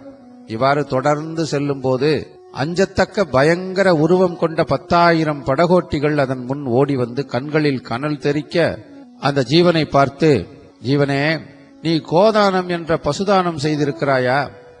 அவ்வாறு பூமியிலே நீ தானம் செய்திருந்தால் நீ இந்த வைத்தரணி நதியை எளிதாக நீ கடக்க உதவுவோம், இல்லையென்றால் உன்னை இந்த நதியிலே தள்ளி துன்புறுத்துவோம் என்பார்கள். இந்த வைத்தரணி நதி என்பது சுமார் 100 யோசனை நீளமுடையது. ஏதோ நீருள்ள நதி என்று நினைத்து விடாதீர்கள். ஒரே ரத்தமும் சீழும் இதில் காணப்படும். துர்நாற்றமும் வீசும். அதில் கொடிய பிராணிகள் காணப்படும். ஒருவன் வாழும் காலத்தில் கோதானம் செய்திருந்தால் அந்த நதிக்கரையிலே ஒரு பசு வந்து அந்த ஆத்மாவிடம் நிற்கும். அந்த பசு அந்த ஜீவனை வைத்தரணி நதியை கடந்து செல்ல உதவும். அவ்வாறு கோதானம் செய்யாத ஜீவனின் அருகில் கூட அந்த நதிக்கரையில் உள்ள ஒரு பசு கூட வராது. அந்த ஜீவன் வைத்தரணி நதியில் நீண்ட காலம் இருந்து தவிக்க வேண்டும். எனவே பூவுலகில் வசிக்கும் ஒவ்வொரு மனிதனும் தனது வாழ்நாள் முடிந்து யமனுலகம் செல்லும் வழியில் வைத்தரணி நதியை கடக்க வேண்டிய நிலை உள்ளதை உணர வேண்டும். எனவே ஒவ்வொரு மனிதனும் வைத்தரணி கோதானம் என்ற தானத்தை தன் வாழ்நாளில் தன் முன்னோர்களுக்காக கரையேற்றங்களுக்காக செய்தால் தனக்காக தனது வாரிசுகள் செய்வார்கள் என்கிற இயற்கையின் ரகசியத்தை புரிந்து கொள்ள வேண்டும். அவ்வாறு வைத்தரணி நதியை கடந்த பின்னர் ஜீவனானது யமனது சகோதரனான விசித்திரன் என்பவனது நகரத்தை அடையும். அங்கு 6ஆம் மாதம் பூமியிலிருந்து உறவினர்கள் பிராணமுகமாக கொடுக்கும் மாசிக பிண்டத்தை உண்ணும்போது பிசாசுகளின் தொல்லை ஏற்படும். அதிலிருந்து பயணம் செய்யும் போது 7ஆம் மாத மாசிக பிண்டத்தை உண்ணும்போது பிசாசுகள் மீண்டும் தொல்லை கொடுத்து மிரட்டும். ஏ ஜீவனே, நீ பூமியிலே வாழ்ந்த காலத்தில் பசி என்று யாசித்து வந்தவர்களுக்கு எதையும் கொடுக்கவில்லை. அவர்களை இழிவாக பேசி விரட்டினாய் அல்லவா? இப்போது உனக்கு வரும் அந்த பூமியிலே உன்னுடைய வாரிசுகள் செய்கின்ற அந்த கர்மாக்களால் உனக்கு கிடைக்கப்பெறும் இந்த மாசிக பிண்டங்களை நீ உண்பதற்கு தகுதியற்றவன். அதை கொடு இப்படி என்று கூறி பிசாசுகள் அதை பிடுங்கிக் கொள்ளும். இந்த நிலையில் பசியோடு இருக்கும் அந்த ஜீவன் பிசாசுகள் பிடுங்கிச் சென்றது போக சிதறி கிடக்கும் மீத அந்த பிண்ட உணவை உண்ணும். அது போதுமானதாக இல்லாத நிலையில் பலவாறு புலம்பும். ஐயோ, பூமியில் நான் வசதியாக வாழ்ந்தபோது உண்டு கொழுத்து வாழ்ந்தேனே, உணவை பதுக்கி வைத்தேனே, தர்மம் என்று கேட்டு வந்தோர்க்கு ஒன்றையும் கொடுக்கவில்லையே, அதன் பயனை இப்போது அனுபவிக்கிறேனே, வெளியெங்கும் துன்பப்பட்டேனே, பசியும் தாகமும் என்னை வாட்டுகிறதே, எனக்கு தண்ணீர் கொடுப்பார் யாரும் இல்லையா, உணவு கொடுப்பார் யாரும் இல்லையா, இப்போது நான் படும் துன்பங்களோ யாரிடம் நான் சொல்வேன் என்று ஜீவன் புலம்பும். அதன் பிறகு ஜீவன் பக்குவப்பதம் என்ற பட்டினத்தை அடையும். அங்கு 8வது மாசிக பிண்டம் உண்டபின் துக்கதம் என்ற ஊரை அடைய வேண்டும். அங்கு 9வது மாசிக பிண்டத்தை உண்டு அங்கிருந்து நடந்து சென்று நாதகிராந்தம் என்ற நகரை அடையும். அங்கு 10வது மாசிக பிண்டத்தை ஜீவன் உண்ண வேண்டும். அந்த நாளில் ஏற்கனவே பூவுலகில் கோதானம், அன்னதானம், உதகதானம் செய்யாத பாவப்பட்ட ஆத்மாக்கள் பிரேத ஜன்மம் அடைந்து கூட்டம் கூட்டமாக அலறிக்கொண்டிருப்பார்கள். அதை பார்த்தவுடன் இங்கு வரும் இந்த ஜீவனும் அலரும். பின்னர் அதப்தம் என்ற ஊரை அடைய வேண்டும். அங்கு 11ஆம் மாசிக பிண்டத்தை அவ்விடத்தில் தங்கி உண்டு அங்கிருந்து சீதாபுரம் என்ற நரகத்தை அடைந்து அங்கு சீதத்தால் வருந்த வேண்டும். சீதத்தால் வருந்தும் ஜீவன் 12ஆம் மாத வருஷாப்திக பிண்டத்தை உண்டு வைவஸ்வத பட்டினத்தை அடையும் முன்பே ஊனாப்திக பிண்டத்தை அருந்தி அந்த பட்டினத்தை அடையும். எனவே வாழும் காலத்தில் இம்மைக்கும் மறுமைக்கும் நலம் பயக்கும் நல்ல செயல்களை செய்ய வேண்டும். இப்படி யமகிங்கரர்களால் துன்பப்படும் ஜீவன் வருந்தியும் புலம்பியும் சேரும் இந்த வைவஸ்வத பட்டினமே யமபுரியாகும். இந்த யமபுரி 144 காதவழி அகலமுள்ளதாக இருக்கும். அங்கு கந்தர்வர்களும் அப்சரசுகளும் மேலும் ஆயிரக்கணக்கான பிராணிகளும் காணப்படும். மேலும் ஜீவன்களின் பாவ புண்ணிய விவரங்களை எடுத்துச் செல்ல 12 சிரவணர்கள் இருப்பார்கள் என்று குறிப்பிடப்பட்டுள்ளது. இந்த கருட புராணம் கூறுகின்ற விஷயங்கள் அத்தனையும் உண்மையா பொய்யா என்பதை ஆராய்ந்து அறிவதற்கு மனிதனுடைய அறிவு போதாது என்பதுதான் என்னுடைய கருத்து. ஒரு மனிதன் இந்த பிரம்மத்தை அறிந்தவனா முற்றும் தெரிந்தவனா என்று ஒரு பாண்டித்யம் பெற்ற ஒரு நபரிடம் கேட்டால் கூட அவர் உண்மையில் பாண்டித்யம் பெற்றவராக இருந்தால் இந்த பிரபஞ்சம் என்பது என் அறிவுக்கு எட்டாதது என்று சொன்னால் மட்டுமே அவர் பாண்டித்யம் உடையவராக இருப்பார் என்று நாம் கொள்ள வேண்டும். இல்லை இல்லை, எனக்கு இந்த பிரபஞ்சம் முழுமையும் எனக்கு தெரியும், இதில் உள்ள அத்தனை விஷயங்களும் எனக்கு தெரியும், அதாவது பாண்டித்யம் பெற்றவர்கள் என்று தங்களை பறைசாட்டிக் கொள்பவர்கள் கூட உண்மையில் பகுத்தறிவாளர்களாகவோ அல்லது பாண்டித்யம் பெற்றவர்களாகவோ ஞானிகளாகவோ இருக்க முடியாது என்பது எனது தாழ்மையான கருத்து. பின்னர் இப்பொழுது நீங்கள் கூறிய கருத்துக்களை எல்லாம் நாங்கள் ஏற்றுக்கொள்ளலாமா கூடாதா, இவைகள் அனைத்தும் உண்மையா பொய்யா என்ற கேள்விக்கே இங்கு இடமில்லை. முன்னரே நான் கூறியதைப் போல முன்னோர்கள் சொல்லிய அந்த வார்த்தை, மூத்தோர் சொல் முன்னே புளிக்கும் பின்னே இனிக்கும் நெல்லிக்கனி போன்றது என்று கூறியதற்கெனங்க நமது தந்தை நமக்கு எப்படி எதிர்காலத்திலே இப்படி இருக்கும் என்று முன்னெச்சரிக்கை செய்தாரோ, நமது தாய் எதிர்காலத்திலே இப்படி இருக்க வேண்டும் என்று நமக்கு முன்னெச்சரிக்கைகளை சொன்னார்களோ, நமது தாத்தா அவர்களுக்கு எப்படி முன்னெச்சரிக்கை செய்தார்களோ, அதுபோலத்தான் நமது முன்னோர்கள் நமக்கு சொல்லுகின்ற இந்த பாடமும் என்று நாம் ஒத்துக்கொள்ள வேண்டும். அந்த அளவிலே நாம் இதை ஒப்புக்கொண்டு ஆன்மீகம் என்ற விஷயத்திலே மனிதனுடைய ஒழுக்கத்தை சீர்படுத்துவதற்காகவும் ஒழுங்கான ஒரு வாழ்வியலை கொடுப்பதற்காகவும் இகபரத்திலும் மேன்மை உடைய வாழ்வை நாம் வாழ்வதற்காகவும் நமது சந்ததிகள் மிக சந்தோஷமாக வாழ்வதற்காகவும் இந்த பூமியிலே சிறப்பானதொரு எதிர்காலத்தை அமைத்துக் கொடுக்க நமது முன்னோர்கள் ஏற்படுத்திய அந்த விஷயங்களை நாம் அவ்வளவு சுலபமாக விமர்சனம் செய்வது என்பது மிக தவறான ஒரு போக்காகும். இன்றைய காலகட்டத்திலே பகுத்தறிவு என்பதை நாம் தவறாக புரிந்து கொண்டோம். ஏதோ ஒரு விஷயத்தை பகுத்து அறிந்து உணர்ந்து கொள்வதுதான் பகுத்தறிவு. சமஸ்கிருதத்திலே இதை விவேகம் என்று சொல்வார்கள். அப்படிப்பட்ட அந்த பகுத்தறிவை இப்படி தவறான ஒரு அர்த்தம் பண்ணி கொண்டுள்ளோம். அதாவது பகுத்தறிவு என்பது நல்லது இது கெட்டது இது என்று இரண்டையும் பகுத்து அறிகின்ற ஒரு அறிவைத்தான் பகுத்தறிவு என்று முன்னோர்கள் சொல்லியிருக்கிறார்கள். எனவே இந்த விஷயங்களிலே இருக்கின்ற நல்லது கெட்டது என்பதை மட்டுமே புரிந்து கொண்டு அவற்றிலே இருக்கின்ற நல்லது கெட்டது ஆகியவற்றை பகுத்து உணர்ந்து அறிந்து நம் வாழ்க்கையை நடத்தினால் மிகவும் சந்தோஷமான ஒரு வாழ்க்கையாக இருக்கும். நமது சந்ததிகளுக்கும் அது மிக சந்தோஷை கொடுப்பதான ஒரு வாழ்வாக அமையும் என்பதிலே ஐயமில்லை.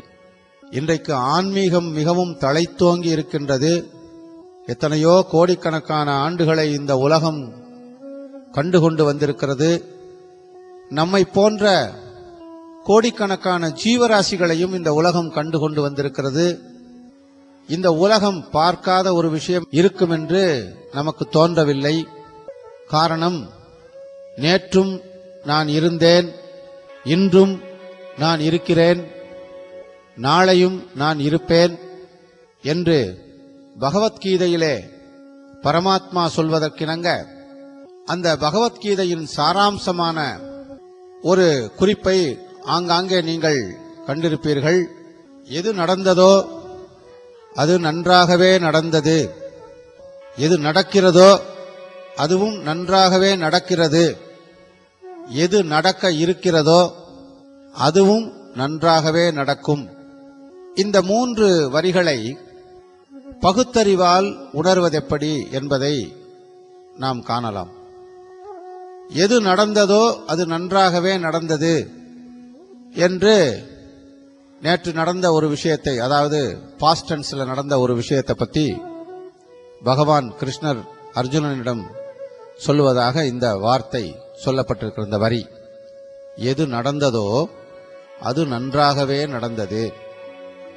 என்னுடைய மூதாதையர்களில் ஒருவர், என்னுடைய தாய்க்கு தந்தை என்று வைத்துக் கொள்ளலாம், எனக்கு மிகவும் விருப்பமான என்னுடைய தாத்தா, நான் சின்ன குழந்தையாக இருந்தபோது என்னை மடியிலே வைத்து கொஞ்சி, நான் அழும்போது என் தாய் தந்தையரை விட என்னை மிகவும் இனிமையாக, கனிவாக, சந்தோஷமாக எனது அழுகையை நிப்பாட்டி எனக்கு வேண்டிய விஷயங்களை எல்லாம் வாங்கி கொடுத்து, எனக்கு தேவையானவற்றையெல்லாம் வாங்கி கொடுத்து என்னை சந்தோஷப்படுத்தி, என்னை வாழ்நாள் முழுவதும் அவரை நினைத்து பார்க்க வைக்கின்ற அளவிற்கு அன்பு செலுத்திய கடவுளை விட நான் விரும்புவது என் தாத்தாவை என்று வைத்துக் கொள்வோம். அவர் என்னை நேற்றைக்கு அழைத்துச் செல்கிறார் ரோட்டிலே. என் கண்முன்னே என்னை விட்டுவிட்டு அவரை மட்டும் ஒரு பஸ் இடித்து கொண்டு விட்டது. என் தாத்தா ஏற்கனவே இறந்து விட்டார், நான் ஒரு உதாரணத்திற்காக சொல்லுகிறேன். அப்படி என் கண்முன்னே துடிக்க துடிக்க எனக்கு இவ்வளவு ஒரு நேசமான, அன்பான, பாசமான, என் உறவான ஒரு உயிர் அவஸ்தைப்படுகின்ற ஒரு விஷயத்தை பார்த்து கிருஷ்ண பரமாத்மா சொல்கிறார், எது நடந்ததோ அது நன்றாகவே நடந்தது என்று அந்த வரியை எடுத்துக்கொள்ளலாமா? சரி, இன்றைக்கும் அதுபோலவே ஒரு சம்பவம் நடக்கிறது. அதையும் கிருஷ்ணர் பார்த்து, எது நடக்கிறதோ அது நன்றாகவே நடக்கிறது. இன்று காலை எனக்கு வேண்டப்பட்ட ஒரு நண்பரின் வீடு இடிந்து விழுந்து விட்டது என்ற செய்தி வருகிறது. அவர் எனக்கு மிகவும் நெருங்கிய நண்பர் என்று வைத்துக் கொள்வோம்.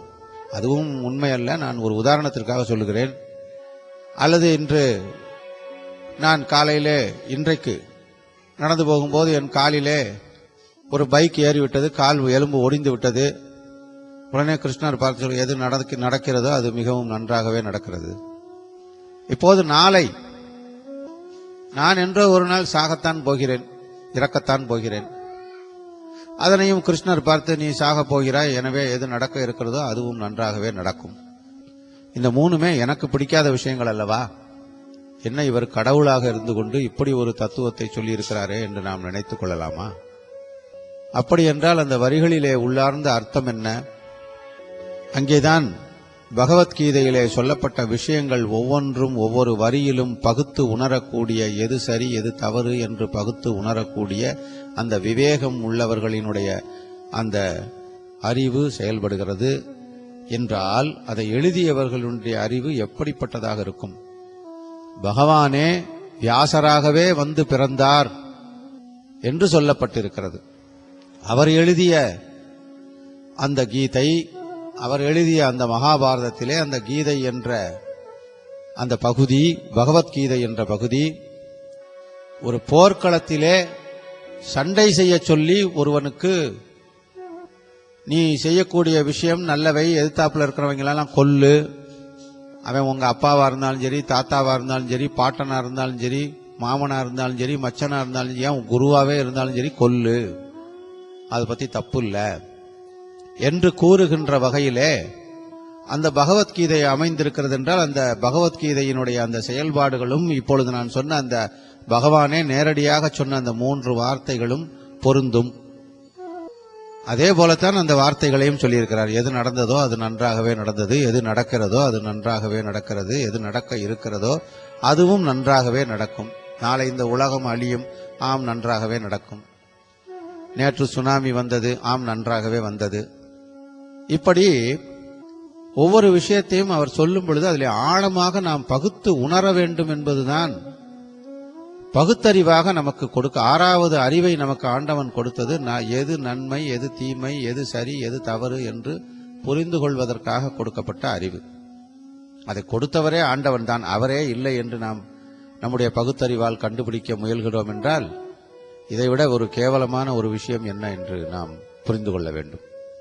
சிருஷ்டிகர்த்தாவே இல்லை என்று, அம்மா இல்லை, அப்பா இல்லை, நான் வந்தது நேரா வானத்திலிருந்து குதித்தேன். வானம் யாரால் படைக்கப்பட்டது? அதற்கு மேலே ஒரு வானம் இருந்தது, அதிலிருந்து அந்த வானத்தில் குதித்து அந்த வானத்திலிருந்து அந்த வானத்தை யார் படைத்தது? கேள்விதான் கேட்டுக்கொண்டே போகலாம். அப்படிப்பட்ட ஒரு பிரம்ம சூட்சுமத்தை அறிவதற்கு நம்முடைய அறிவு போதாது என்பதை நாம் புரிந்து கொள்ள வேண்டும்.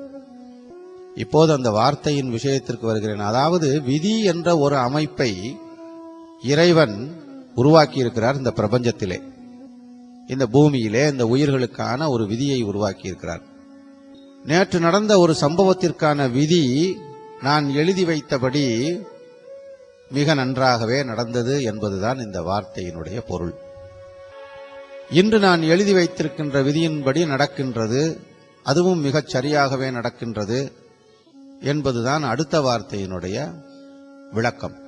நாளை என்ன நடக்கிறதோ, நடக்க இருக்கிறதோ, அதற்காக நான் எழுதி வைத்திருக்கின்ற விதியின்படியே நடக்கும், அதுவும் நன்றாகவே நடக்கும், சரியாகவே நடக்கும் என்பதைத்தான் பகவான் கிருஷ்ணர் நமக்கெல்லாம் புரியும்படியாக அர்ஜுனனுக்கு உபதேசித்து அவன் வாயிலாக நம்ம பூமிக்கு, நம்முடைய உயிர்களுக்கு, அனைவருக்கும், மனிதர்களுக்கு சொல்ல வைத்தார் என்றுதான் அந்த வியாசர் மூலமாக இறைவனே அவதார புருஷராக வியாசராக பிறந்து சொன்னார் என்று நாம் எடுத்துக்கொள்ள வேண்டும்.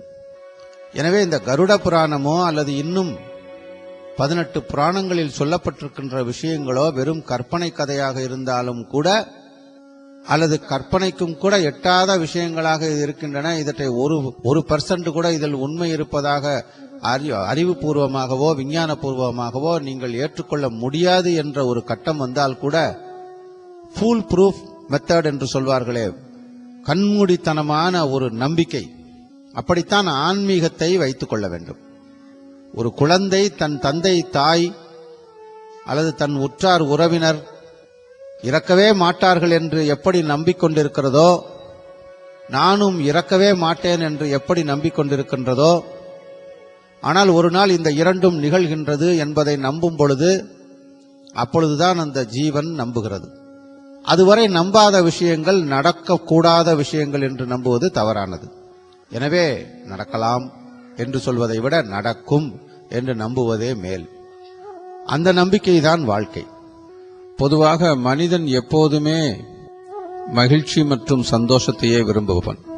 மனிதன் மட்டுமல்ல, மற்ற உயிர்களும் அப்படித்தான். இதில் மனிதனை முன்னிறுத்துவதின் அவசியம் ஏனெனில் இப்புவியில் அவனே எல்லா உயிரிலும் உயர்ந்தவன் என்பதை நாம் அறிவோம். எனவே பூமியில் படைக்கப்பட்ட இந்த பிரபஞ்ச உண்மைகளான சூரியன், சந்திரன், இரவு பகல், வெயில் குளிர், நீர் நெருப்பு, காற்று வெற்றிடம், மலை பள்ளத்தாக்கு, உயர்வு தாழ்வு, உண்டு இல்லை, வெள்ளை கருப்பு, ஆண் பெண் என்று அனைத்தும் இரண்டாக உள்ளது, நேர் எதிர்மறையாக உள்ளது என்பதை நாம் அறிவோம். எனவே இயற்கையில் உள்ள மிருகங்களிலும் மனிதனிலும் மற்ற உயிர்களிலும் சாது குணம் என்று சொல்லப்படும் சத்வகுணமும் முரட்டு குணம் எனப்படும் ரஜோகுணமும் உள்ளது. ஒரு மனிதன் தர்மமான முறையில் தனது ஆயுள் முழுமைக்கும் சத்வகுணத்தில் வாழ்ந்து இயற்கையான முறையில் இறந்தால் நல்ல கதியை அடைவான் என்றும், அதர்மமான முறையில் வாழ்ந்தும் ரஜோகுணம் மேலோங்கிய நிலையில் அகங்காரத்தோடு வாழ்நாளின் இடையிலே தன் உயிரை மாய்த்து கொண்டால், அதாவது விஷம் குடித்தல், உயரமான இடங்களிலிருந்து குதித்தல், ரயில் மற்றும் வாகனங்களில் விழுந்து இறத்தல், தூக்கு போடுதல், கொலையுறுதல் போன்ற கொடிய மரணங்கள் துர்மரணங்கள் எனப்படும். இது தவிர நீரில் மூழ்கிச் சாவது, அக்னிய ஆயுதம் போன்றவற்றால் மரணம் நேருதல், கேன்சர் போன்ற கொடிய நோய்கள், குழந்தை பிறந்த 30 நாட்களுக்குள் தாய் அல்லது சேய் மரணமாவது போன்றவைகளும் துர்மரண வகையாகும். இவர்கள் இறந்தவுடன் கட்டாயம் நரகத்தில் பிரேத ஜென்மத்தை அனுபவிப்பார்கள். இவை தவிர ஒருவன் அந்தணரை கொன்றாலும், பசுவை கொன்றாலும், போதைப் பொருளை உட்கொண்டாலும், குருவின் மனைவியிடம் கூடினாலும், அதாவது தனக்கு கற்றுக் கொடுக்கும் ஆசான் மனைவியிடம் கூடினாலும், பிறர் பொருளை அபகரித்தாலும் பிரேத ஜென்மம் உண்டாகும். அது மட்டுமல்ல, ஒரு நீதிபதி உண்மைக்கும் நேர்மைக்கும் எதிராக தீர்ப்பு வழங்கினாலும், ஒருவன் தெய்வத்தை நிந்தித்தாலும், ஒருவன் தீட்டுடன் இருந்த ஒரு பெண்ணை தொட்டபின் குளிக்காமல் இருந்தாலும் இறந்தபின் பிரேத ஜென்மத்தை அடைவான் என்று கருட புராணம் சொல்கிறது. பிரேத ஜென்மம் எடுத்தவனை பூமியில் நாம் காண்பது எளிது. அவன் பயங்கரமான தோற்றத்தை உடையவனாக இருப்பான். தனக்கு கருமங்களை செய்யாதவர்களை மிரட்டுபவனாகவும், பிதர்களுக்கு அளித்த உணவை பிடுங்கி தின்னுபவனாகவும், கொடிய பாலைவனத்தில் வசிப்பவனாகவும், பசி தாகம் என்று எந்நேரமும் அலைபவனாகவும், சுற்றத்தாருக்கும் வாரிசுகளுக்கும் தொல்லை கொடுப்பவனாகவும், வீட்டில் உள்ள பொருட்களை யாரையும் பயன்படுத்த விடாமலும் பிறருக்கு கொடுக்க விடாமலும் எப்போதும் வீணாகும்படி செய்பவனாக இருப்பான். தன்னுடைய மகளுக்கு பிள்ளை பிறக்காமல் இருக்கும்படி செய்வான். தனது வம்சத்தை தானே அழிக்க முயற்சி செய்வான். தனது வாரிசுகளை தானே தவறான செயல்களில் ஈடுபடும்படி செய்வான்.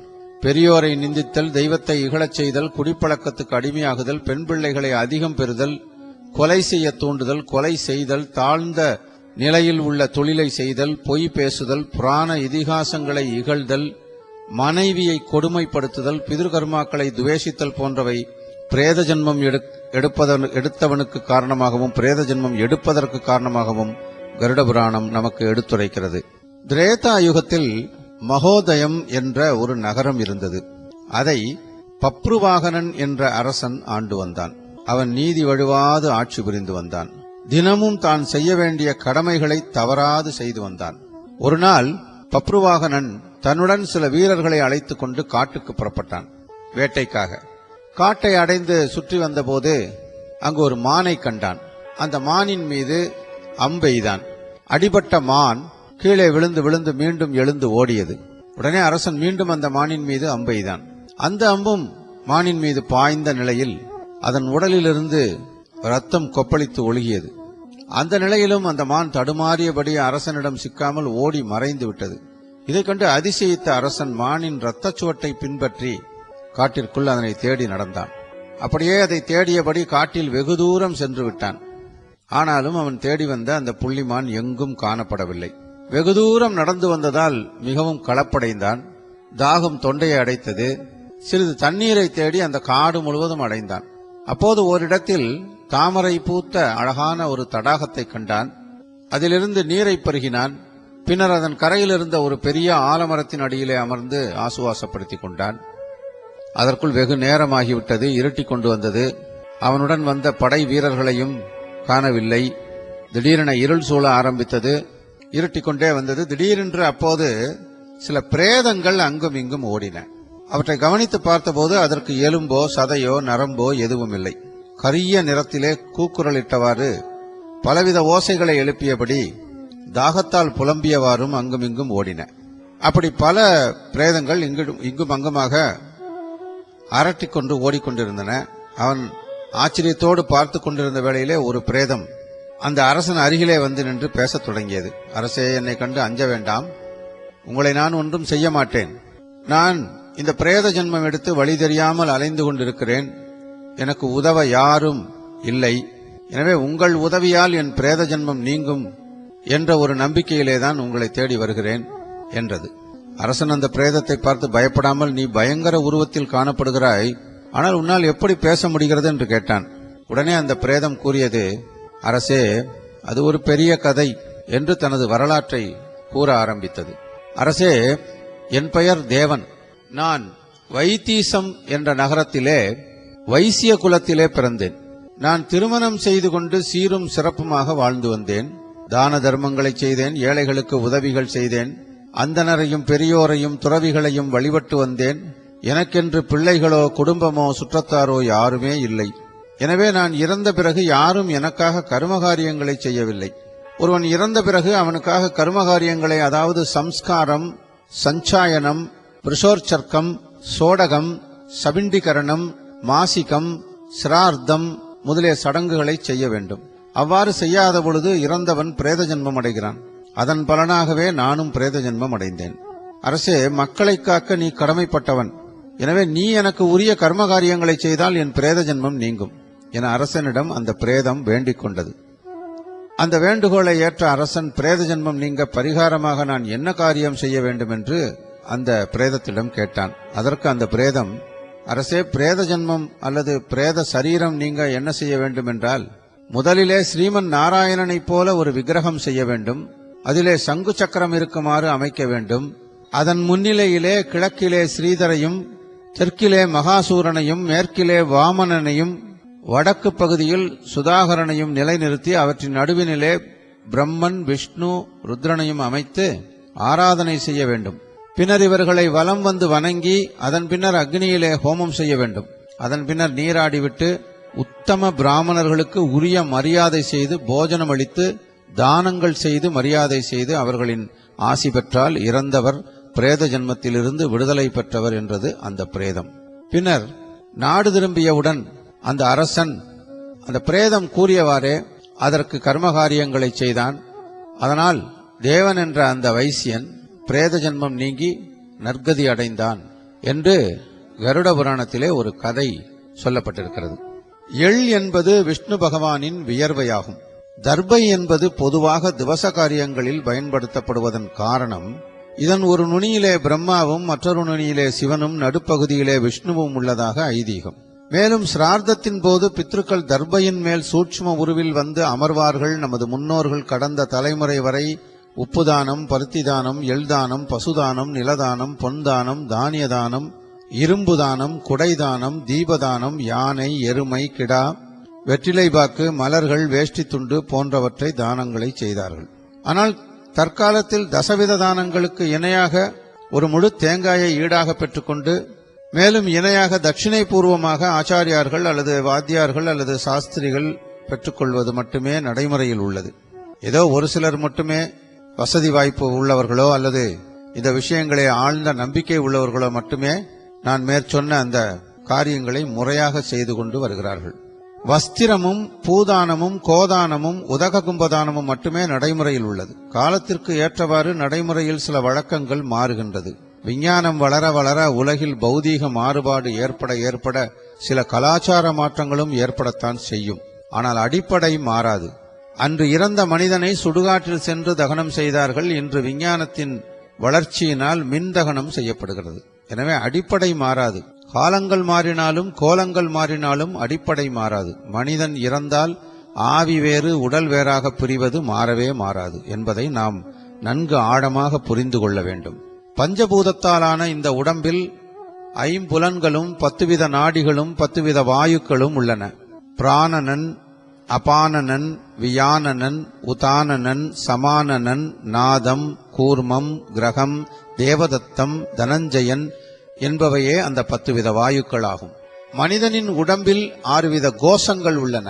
சுக்கிலம், எலும்பு, நீர், நரம்பு, ரோமம், இரத்தம் என்பவை ஆகும். மேலும் நமது உடம்பின் பகுதிகள் பஞ்சபூதத்தாலும் ஆனவை. இவை தோல், எலும்பு, ரோமம், சதை, நகம் இவை அனைத்தும் பிருத்திவி என்று நாம் வழங்கப்படும் மண்ணால் உண்டானவை ஆகும். அதேபோல உமிழ்நீர், சிறுநீர், புன்னீர், ஊநீர், ஊன் நீர் என்று சொல்வார்களே, அந்த ஊநீர் ஆகியவை அப்பு என்ற நீரால் உண்டானவை ஆகும்.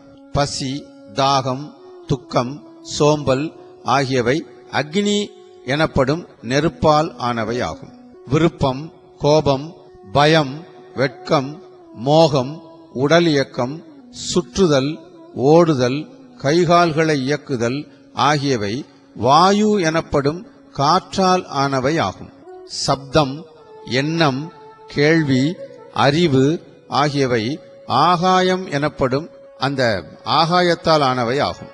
இடை, பிங்களை, சுழிமுனை, காந்தாரி, கஜசிம்ஹி, பூஜை, யச்சு, அலாபு, குரு, விசாக்கினி ஆகிய 10 நரம்புகள் உடம்பின் முக்கிய நாடிகளாக உள்ளன. மனிதன் உண்ணும் உணவுப் பொருளை வாயுவே அந்தந்த பகுதிகளுக்கு எடுத்துச் செல்கிறது. வயிற்று பகுதியில் அக்னி, அதற்கு மேலே தண்ணீர், அதற்கு மேலே உணவு ஆகியவை வரிசையாக அமைந்துள்ளது. அக்னி விரிவடைய வாயு உதவுகிறது. உடலில் மொத்த 3.5 கோடி ரோமங்கள் உள்ளன. பற்கள் 32 உள்ளன. நகங்கள் கைகால்களில் மொத்தம் 20 உள்ளன. கூந்தலில் உள்ள முடி 27 கோடி உள்ளது. உடலின் இரத்தம் 1000 பலமாகும். அண்டத்தில் உள்ளவை பிண்டத்தில் உண்டு, பிண்டத்தில் உள்ளவையெல்லாம் மனித உடலில் உள்ளன. உடலில் உள்ள ஒவ்வொரு பகுதிக்கும் அண்டத்தில் உள்ள பெயர் சூட்டப்பட்டுள்ளது. உள்ளங்கால் அதலலோகம் என்றும், கணுக்கால் விதலலோகம் என்றும், முழங்கால் சுதலலோகம் என்றும், முழங்காலுக்கு மேல் பகுதி நிதலலோகம் என்றும், குஹ்யம் ரசாதலம் என்ற லோகத்தையும், இடைப்பகுதி பாதாளம் என்ற லோகத்தையும், நாபி பூலோகத்தையும், இதயம் சொர்க்கலோகத்தையும், தோள்கள் மகாலோகத்தையும், முகம் ஜனலோகத்தையும், நெற்றி நவலோகத்தையும், தலை சத்தியலோகத்தையும், மேலும் மனித உடலில் 14 உலகங்களும் சப்த குலாசங்களும் தீவுகளும் நவக்கிரகங்களும் உள்ளன. ஒரு ஜீவன் கர்ப்பத்தில் தோன்றும் போதே அதற்கு ஆயுள், கல்வி, அறிவு, கோபம், யோகம், போகம் ஆகியவை நிர்ணயிக்கப்படுகின்றன. இந்த இடத்தில் வாழ வேண்டும், இங்கு வேலை செய்ய வேண்டும், இன்ன வயதில் இன்ன சம்பவம் நடக்க வேண்டும், இந்த நேரத்தில் இந்த இடத்தில் இந்த விதமாக மரணம் நிகழ வேண்டும் என்று பிரம்மன் எழுதி வைத்து விடுவதாக கருட புராணம் சொல்கிறது. வைத்தரணி நதி என்பது யமபுரிக்கு செல்லும் வழியில் உள்ளது என்று ஏற்கனவே நான் குறிப்பிட்டிருக்கிறேன். அதில் விழுந்து அவதிப்படுபவர்கள் யார் என்று கூறுகிறேன். அதாவது நான் என்ற அகந்தையை உடையவன், தாய், தந்தை, குரு, புரோகிதன் ஆகியோரை அவமதித்தவன், நேசித்தவனை அதாவது நண்பனை வாழ வழி செய்தவனை கெடுத்தவன், பெண்கள், குழந்தைகள், உடல் ஊனமுற்றோர் ஆகியோருக்கு தீங்கிழைத்தவன், ஒரு விவாகத்தை கெடுத்து நிறுத்தியவன், தானம் செய்வதை தடுத்தவன், கொடுத்த வாக்கை நிறைவேற்றாமல் ஏமாற்றி அலைக்கழித்தவன், புரோகிதனின் மனைவியை அல்லது மாற்றானின் மனைவியை கூடி அனுபவித்தவன், சமயச் சொற்பொழிவில் தேவையற்ற வார்த்தைகளை பேசியவன், திருமணப் பெண் மீது தேவையற்ற களங்கத்தை கற்பித்தவன், தானம் கொடுத்துவிட்டு பின்னர் கொடுத்து விட்டோமே என்று வருந்துபவன், பிராமண தர்மத்தை விட்டுவிட்டு புலால் உணவை உண்ணுபவன், கடவுள் இல்லை என்று வீண் வாதம் பேசுபவன், ஒருவன் செய்யும் தொழிலை கெடுப்பவன், பசுவை கொல்லுதல், பிறர் மீது வீண்பழி சுமத்துவன் போன்ற இவர்கள் மரணத்திற்கு பின்னர் வைத்தரணி நதியில் விழுந்து அவதிப்படுவதோடு கரையேற்றமாகாமல் அல்லல் படுவார்கள் என்று கருட புராணம் விவரிக்கிறது. மேலும் இந்த கருட புராணத்தை தை மாத விஷு புண்ணிய காலத்தில் எவன் ஒருவன் கேட்கிறானோ அவன் நல்லுலகை அடைவான் என்றும் கூறப்பட்டுள்ளது. இந்த கருட புராணத்தை நான் உங்களுக்கு சொல்லியதன் முக்கிய நோக்கம், பொதுவாக ஒரு மனிதனுடைய பூர்வ ஜென்ம கர்ம வினைகளின்படி தான் ஒரு பிறவி அமைகிறது என்பதை வேதங்களில் ஒன்றாக கருதப்படும், 4 வேதங்களிலும் ஒன்றாக கருதப்படும் ஜோதிட சாஸ்திரமும் கூறுகின்றது. இந்த ஜோதிட சாஸ்திரம் அனாதிகாலம் தொட்டு வேதங்களுக்கெல்லாம் உட்பட்டு இந்த பூமியிலே சொல்லப்பட்டு வருகிறது, நடைமுறைப்படுத்தப்பட்டு வருகிறது, ஆராயப்பட்டு வருகிறது, மேலும் மேலும் மேலோங்கி வருகிறது. ஒரு விஞ்ஞான ரீதியான உண்மை இதில் இருக்கிறது என்று சொல்வதற்காகவே இந்த விஷயத்தை நான் உங்களிடம் எடுத்து வைக்கிறேன். பொதுவாக ஒரு அணுவிற்குள் புரோட்டான், நியூட்ரான், எலக்ட்ரான், இன்னும் இதுவரை கண்டுபிடித்த எனக்கு தெரியாத விஷயங்கள், இன்னும் கண்டுபிடிக்காத எவருக்கும் தெரியாத விஷயங்கள் என்று அதிலே அடங்கியிருக்கின்ற எதுவாக இருப்பினும் இவை அனைத்தையும் படைத்தவரைத்தான் நாம் இறைவன் என்று சொல்கிறோம். சமீப காலத்திலே ஒரு இயற்கைதான் அந்த கடவுள் என்று அனைவருமே மனோதத்துவ ரீதியாக ஒப்புக்கொள்ளும்படியான ஒரு சூழ்நிலை ஏற்பட்டிருக்கிறது. காரணம், இந்த வளர்ச்சி, விஞ்ஞான வளர்ச்சியினால் அவற்றை நாம் ஓரளவு ஏற்றுக்கொள்ளும் பக்குவத்திற்கு வந்திருக்கிறோம். எந்த ஒரு விஞ்ஞான கண்டுபிடிப்பும் நான் ஏற்கனவே கூறியதைப் போல அடிப்படை மாற்றங்களை செய்ய முடியாது. அந்த அடிப்படைக்கு மேல் கட்டுமானம் தான் செய்ய முடியும். உதாரணமாக, ஒரு அணுவில் இருக்கின்ற அந்த எலக்ட்ரானை பிரித்தெடுத்து எலக்ட்ரிசிட்டி, எலக்ட்ரானிக்ஸ் என்று அழைக்கும்படியான ஒரு ஆற்றலை கண்டறிந்துள்ளார்கள். அதே போல நீரிலும், அதே போல ஒவ்வொன்றிலும் இப்படி அடிப்படையான விஷயங்கள் விஞ்ஞான ரீதியாக சொல்லப்பட்ட விஷயங்களாகவே இருந்தாலும் கூட ஒரு ஆற்றலை மனிதனால் உருவாக்க இயலாது. ஆனால் ஒரு ஆற்றலை இன்னொரு ஆற்றலாக மாற்ற முடியும். Energy can neither be created நார் பி டெஸ்ட்ராய்ட். ஆனால் ஒரு எனர்ஜியை இன்னொரு எனர்ஜியாக மாற்ற முடியும். உதாரணமாக, 1 லிட்டர் தண்ணீர் இருக்கிறது. அதனை ஒரு பாத்திரத்தில் எடுத்து ஒரு அமைப்பை செய்து அந்த 1 லிட்டர் தண்ணீரை நாம் கொதிநிலைக்கு சூடுபடுத்தும் பொழுது அந்த உஷ்ணத்தை விஞ்ஞானத்திலே கிரியாவுக்கி என்று சொல்லுகிறார்கள். அந்த நீராகவே இருக்கும் பொழுது அதிலே எந்த ஒரு கிரியாவுக்கியும் செயல்படவில்லை என்று விஞ்ஞானம் சொல்கிறது. அப்போது கிரியாவுக்கி வேண்டுமென்றால் அதனை மாற்று ஒரு சக்தியாக மாற்ற வேண்டுமென்றால், வேறு ஒரு சக்தியாக அதை மாற்ற வேண்டுமென்றால் அதற்கு ஒரு கிரியாவுக்கி தேவை. அதுதான் அந்த நெருப்பு. 100 டிகிரி அளவிற்கு அதை கொதிநிலைக்கு கொண்டு வரும் பொழுது அந்த நீர் கொதித்து ஆவியாகிறது. அந்த ஆவியை ஒரு குழாய் மூலமாக மற்றொரு பாத்திரத்திலே அங்கே பிடித்து அங்கே ஒரு கிரியாவுக்கியான ஐஸை வைத்தால், அதாவது 0 டிகிரி செல்சியஸுக்கு ஒரு உறைநிலைக்கு வரும்படியான ஒரு ஐஸை வைக்கும் பொழுது இந்த ஆவியான நீர் திரவமானது அந்த குளிர்ச்சியான அந்த பாத்திரத்திற்குள் 0 டிகிரி செல்சியஸில் உள்ள அந்த குளிர்ச்சியான பாத்திரத்தில் சென்றவுடன் அது மீண்டும் நீராக மாறும் அல்லது ஐஸாக மாறும். அப்படி ஐஸாக மாற்றினால் மீண்டும் அதை சுட வைக்கும் பொழுது அது நீராக மாறும். இப்படி நீர் என்ற சக்தி நீராவி சக்தியாகவும், நீராவி சக்தி மீண்டும் நீர் சக்தியாகவும் மாறுகிறது என்னும் பொழுது ஒரு சுழற்சி மீண்டும் அதே நிலைக்கு திரும்புகிறது. அது இயற்கை நிலை. எனவே இந்த இயற்கையில் தோற்றுவிக்கப்பட்ட உயிர்கள் அனைத்தும் எவ்வாறு தோற்றுவிக்கப்படுகிறதோ அதே நிலைக்கு திரும்புவதுதான் இயற்கை நிலை. மேலோங்கிய அந்த சக்தி எதுவோ, எல்லாவற்றுக்கும் மேலோங்கிய சக்தி. உதாரணமாக ஒரு ஆற்றலை நாம் கூறுகின்றோம், அக்னி என்று ஒரு ஆற்றல். அது சூரியனிலிருந்து நமக்கு இந்த பூமிக்கு கிடைக்கிறது என்பது இன்றைய விஞ்ஞான கண்டுபிடிப்பு. இந்த வெப்பம் இங்கே இருக்கிறதற்கு காரணம் இந்த சூரியனிலிருந்து பெறப்படுகின்றதுதான் அந்த வெப்பம். இதை இத்தனை கிலோமீட்டருக்கு அப்பால், இவ்வளவு ஒளி வருட தூரங்களுக்கு அப்பால் இந்த பூமி அந்த சூரியனிலிருந்து இருப்பதால் அந்த வெப்பநிலையானது இவ்வளவு நிலையில் இருக்கும். அதிலே ஒவ்வொரு பூகோள அமைப்பிற்கு ஏற்றாற்போல் அந்த ஒவ்வொரு ஏரியாவிற்கு தகுந்தவாறு அந்த வெப்பநிலை மாறுபடும். ஒரு இடத்திலே பனி இருக்கும், ஒரு இடத்திலே குளிர்ந்த தன்மை இருக்கும், ஒரு இடத்திலே வெப்பத்தன்மை இருக்கும், ஒரு இடத்திலே அதிக வெப்பத்தன்மை இருக்கும்.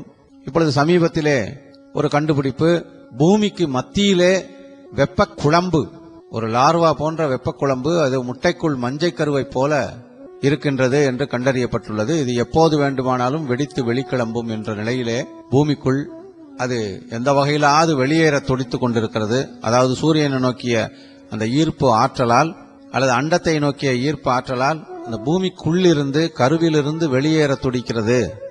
அப்படி துடிக்கும் பொழுது ஏதோ ஒரு இடத்திலே வெளியேறும் பொழுது அதுதான் அந்த எரிமலையாக நமக்கு தோன்றுகிறது என்று விஞ்ஞானம் கூறுகின்றது. எனவே இப்படி நாம் எந்த முறையிலே ஆராய்ந்தாலும், எந்த நிலையிலே இந்த உலகம் இப்பொழுது இருந்தாலும், இனியும் எந்த நிலைக்கு சென்றாலும், இதற்கு முன்னர் எந்த நிலையிலே இருந்திருந்தாலும், இவை அனைத்தும் இயற்கையினுடைய மாற்றங்களுக்கு உட்பட்டது என்பதை யாருமே ஒப்புக்கொள்ளலாம். ஆனால் அந்த இயற்கையின் மாற்றங்கள் இயற்கைக்கு கட்டுப்பட்டவை என்று ஒப்புக்கொள்ளலாம். இந்த இயற்கையை வழிநடத்துகின்ற அந்த மிக பெரும் ஆற்றல் தான் நாம் கடவுள் என்று சொல்வது என்று நீங்கள் விஞ்ஞான ரீதியாக கூறலாம். ஆனால் அதற்கு உருவகம் கொடுத்து அந்த ஆற்றலையே மனிதன் என்பவன் கட்டுப்படுத்த முடியும் என்பதை இன்று அல்லாவிட்டாலும் என்றோ ஒரு நாள் மனிதன் அந்த ஆற்றலை ஏதேனும் ஒரு வழியில் சென்று கட்டுப்படுத்துவான் என்ற வகையிலே வேண்டுமானால் இந்த விஞ்ஞானத்தை நாம் ஏற்றுக்கொள்ளலாம். ஆனால் இதற்கான அடித்தளம் போடப்பட்டது என்றோ 5000 வருடங்களுக்கு முன்பு தோன்றிய இந்த மகாபாரதம் போன்ற, ராமாயணம் போன்ற இதிகாசங்கள் போன்ற, இது அதற்கும் முன்னர் அதனை தோற்றுவித்த அந்த பெரியவர்களின் அந்த ஞானத்தால் கிடைத்த உண்மை என்பதை நாம் மறக்க முடியாது, மறுத்துவிடவும் முடியாது. எனவே ஆண்டோர்களே, சான்றோர்களே, இந்த நம்முடைய சனாதன தர்மங்களை தூக்கி பிடிக்கும் இந்த புராணங்களையும் இதிகாசங்களையும் உபனிஷத்துக்களையும் மற்றும் அகநானூறு, புறநானூறு, தேவாரம், திவ்ய பிரபந்தம், இது போன்ற எத்தனையோ விஷயங்கள், சிலப்பதிகாரம், பெரிய புராணம், கம்பராமாயணம் என்று எத்தனை விஷயங்கள் இருந்தாலும் அத்தனையும் அந்த இலக்கியங்கள் என்ற அடிப்படையிலோ அல்லது அவற்றில் கூறப்பட்ட அந்த தர்மங்கள் அடிப்படையிலோ எந்த நேரமும் ஒரு மந்திரத்தை உச்சாரணம் செய்வதைப் போல ஒரு நாள் ஒன்றுக்கு ஒரு 1/4 மணி நேரமாவது நமது தர்ம சிந்தனைகளை பெற்றுக்கொள்ளும்படியான ஒரு சின்ன ஒரு குறிப்பையாவது ஒரு நாள் ஒன்றுக்கு தெரிந்து கொள்ள வேண்டும். இது கலியுகத்திலே ஆரம்பிக்கப்பட்ட ஒரு விஷயம். திரேதாயுகம் வரை புல் பூண்டு மிருகங்கள் கூட பேசிக் கொண்டன. ஒரு அகத்தியர் பெருமான், சித்தராக இருக்கின்ற அந்த அகத்தியர் பெருமான் ஒரு மரத்தோட்டத்தில், பழமரங்கள் நிறைந்த ஒரு உயரமான கனிகளை கொடுக்கின்ற மரங்கள் நிறைந்த தோட்டத்திலே அவர் சென்று கொண்டிருக்கும் பொழுது அவருக்கு திடீரென்று ஒரு ஆசை. அவா இதோ இந்த மரத்திலே இருக்கின்ற கனி பார்ப்பதற்கு மிக அழகாகவும் புசிப்பதற்கு ஒரு இனிமையாகவும் இருக்கிறது, இது கிடைத்தால் நன்றாக இருக்குமே என்று அவர் நினைத்த மாத்திரத்திலே அந்த மரம் வளைந்து அந்த கனியை அந்த அகத்திய மாமுனிவருக்கு கொடுக்கும் என்று நான் அந்த தர்ம நூல்களிலே எங்கோ படித்த ஞாபகம். இப்படிப்பட்ட ஒரு வேதங்களை கற்றறிந்த, உண்மையில் சொல்லப்போனால் கல்வி என்பது அன்றைக்கு முதலிலே ஒரு மனிதன் இந்த பிரபஞ்சம் குறித்த அறிவை பெற்றிருக்க வேண்டும் என்பதிலேயே மிக கவனமாக இருந்தது. எனவேதான் மானுடன் தன்னைத்தானே எல்லா வகையிலும் சமநோக்கிலே பார்த்து கொண்டு உயர்ந்தவன் தாழ்ந்தவன் என்ற ஒரு விஷயத்தை அவர்களுக்குள் வைத்துக் கொள்ளாது வாழ்ந்தார்கள். ஆனால் தவறுகள் இல்லாத ஒரு உலகமும் இந்த உலகத்தில் இல்லாமல் இல்லை. நான் தான் முதலிலே சொன்னேன், இந்த நிகழ்ச்சியின் துவக்கத்திலே சொன்னேன், எல்லாவற்றிலும் 2 உண்டு. இது படைப்பின் ரகசியம், நானோ நீங்களோ ஏற்படுத்தியது அல்ல.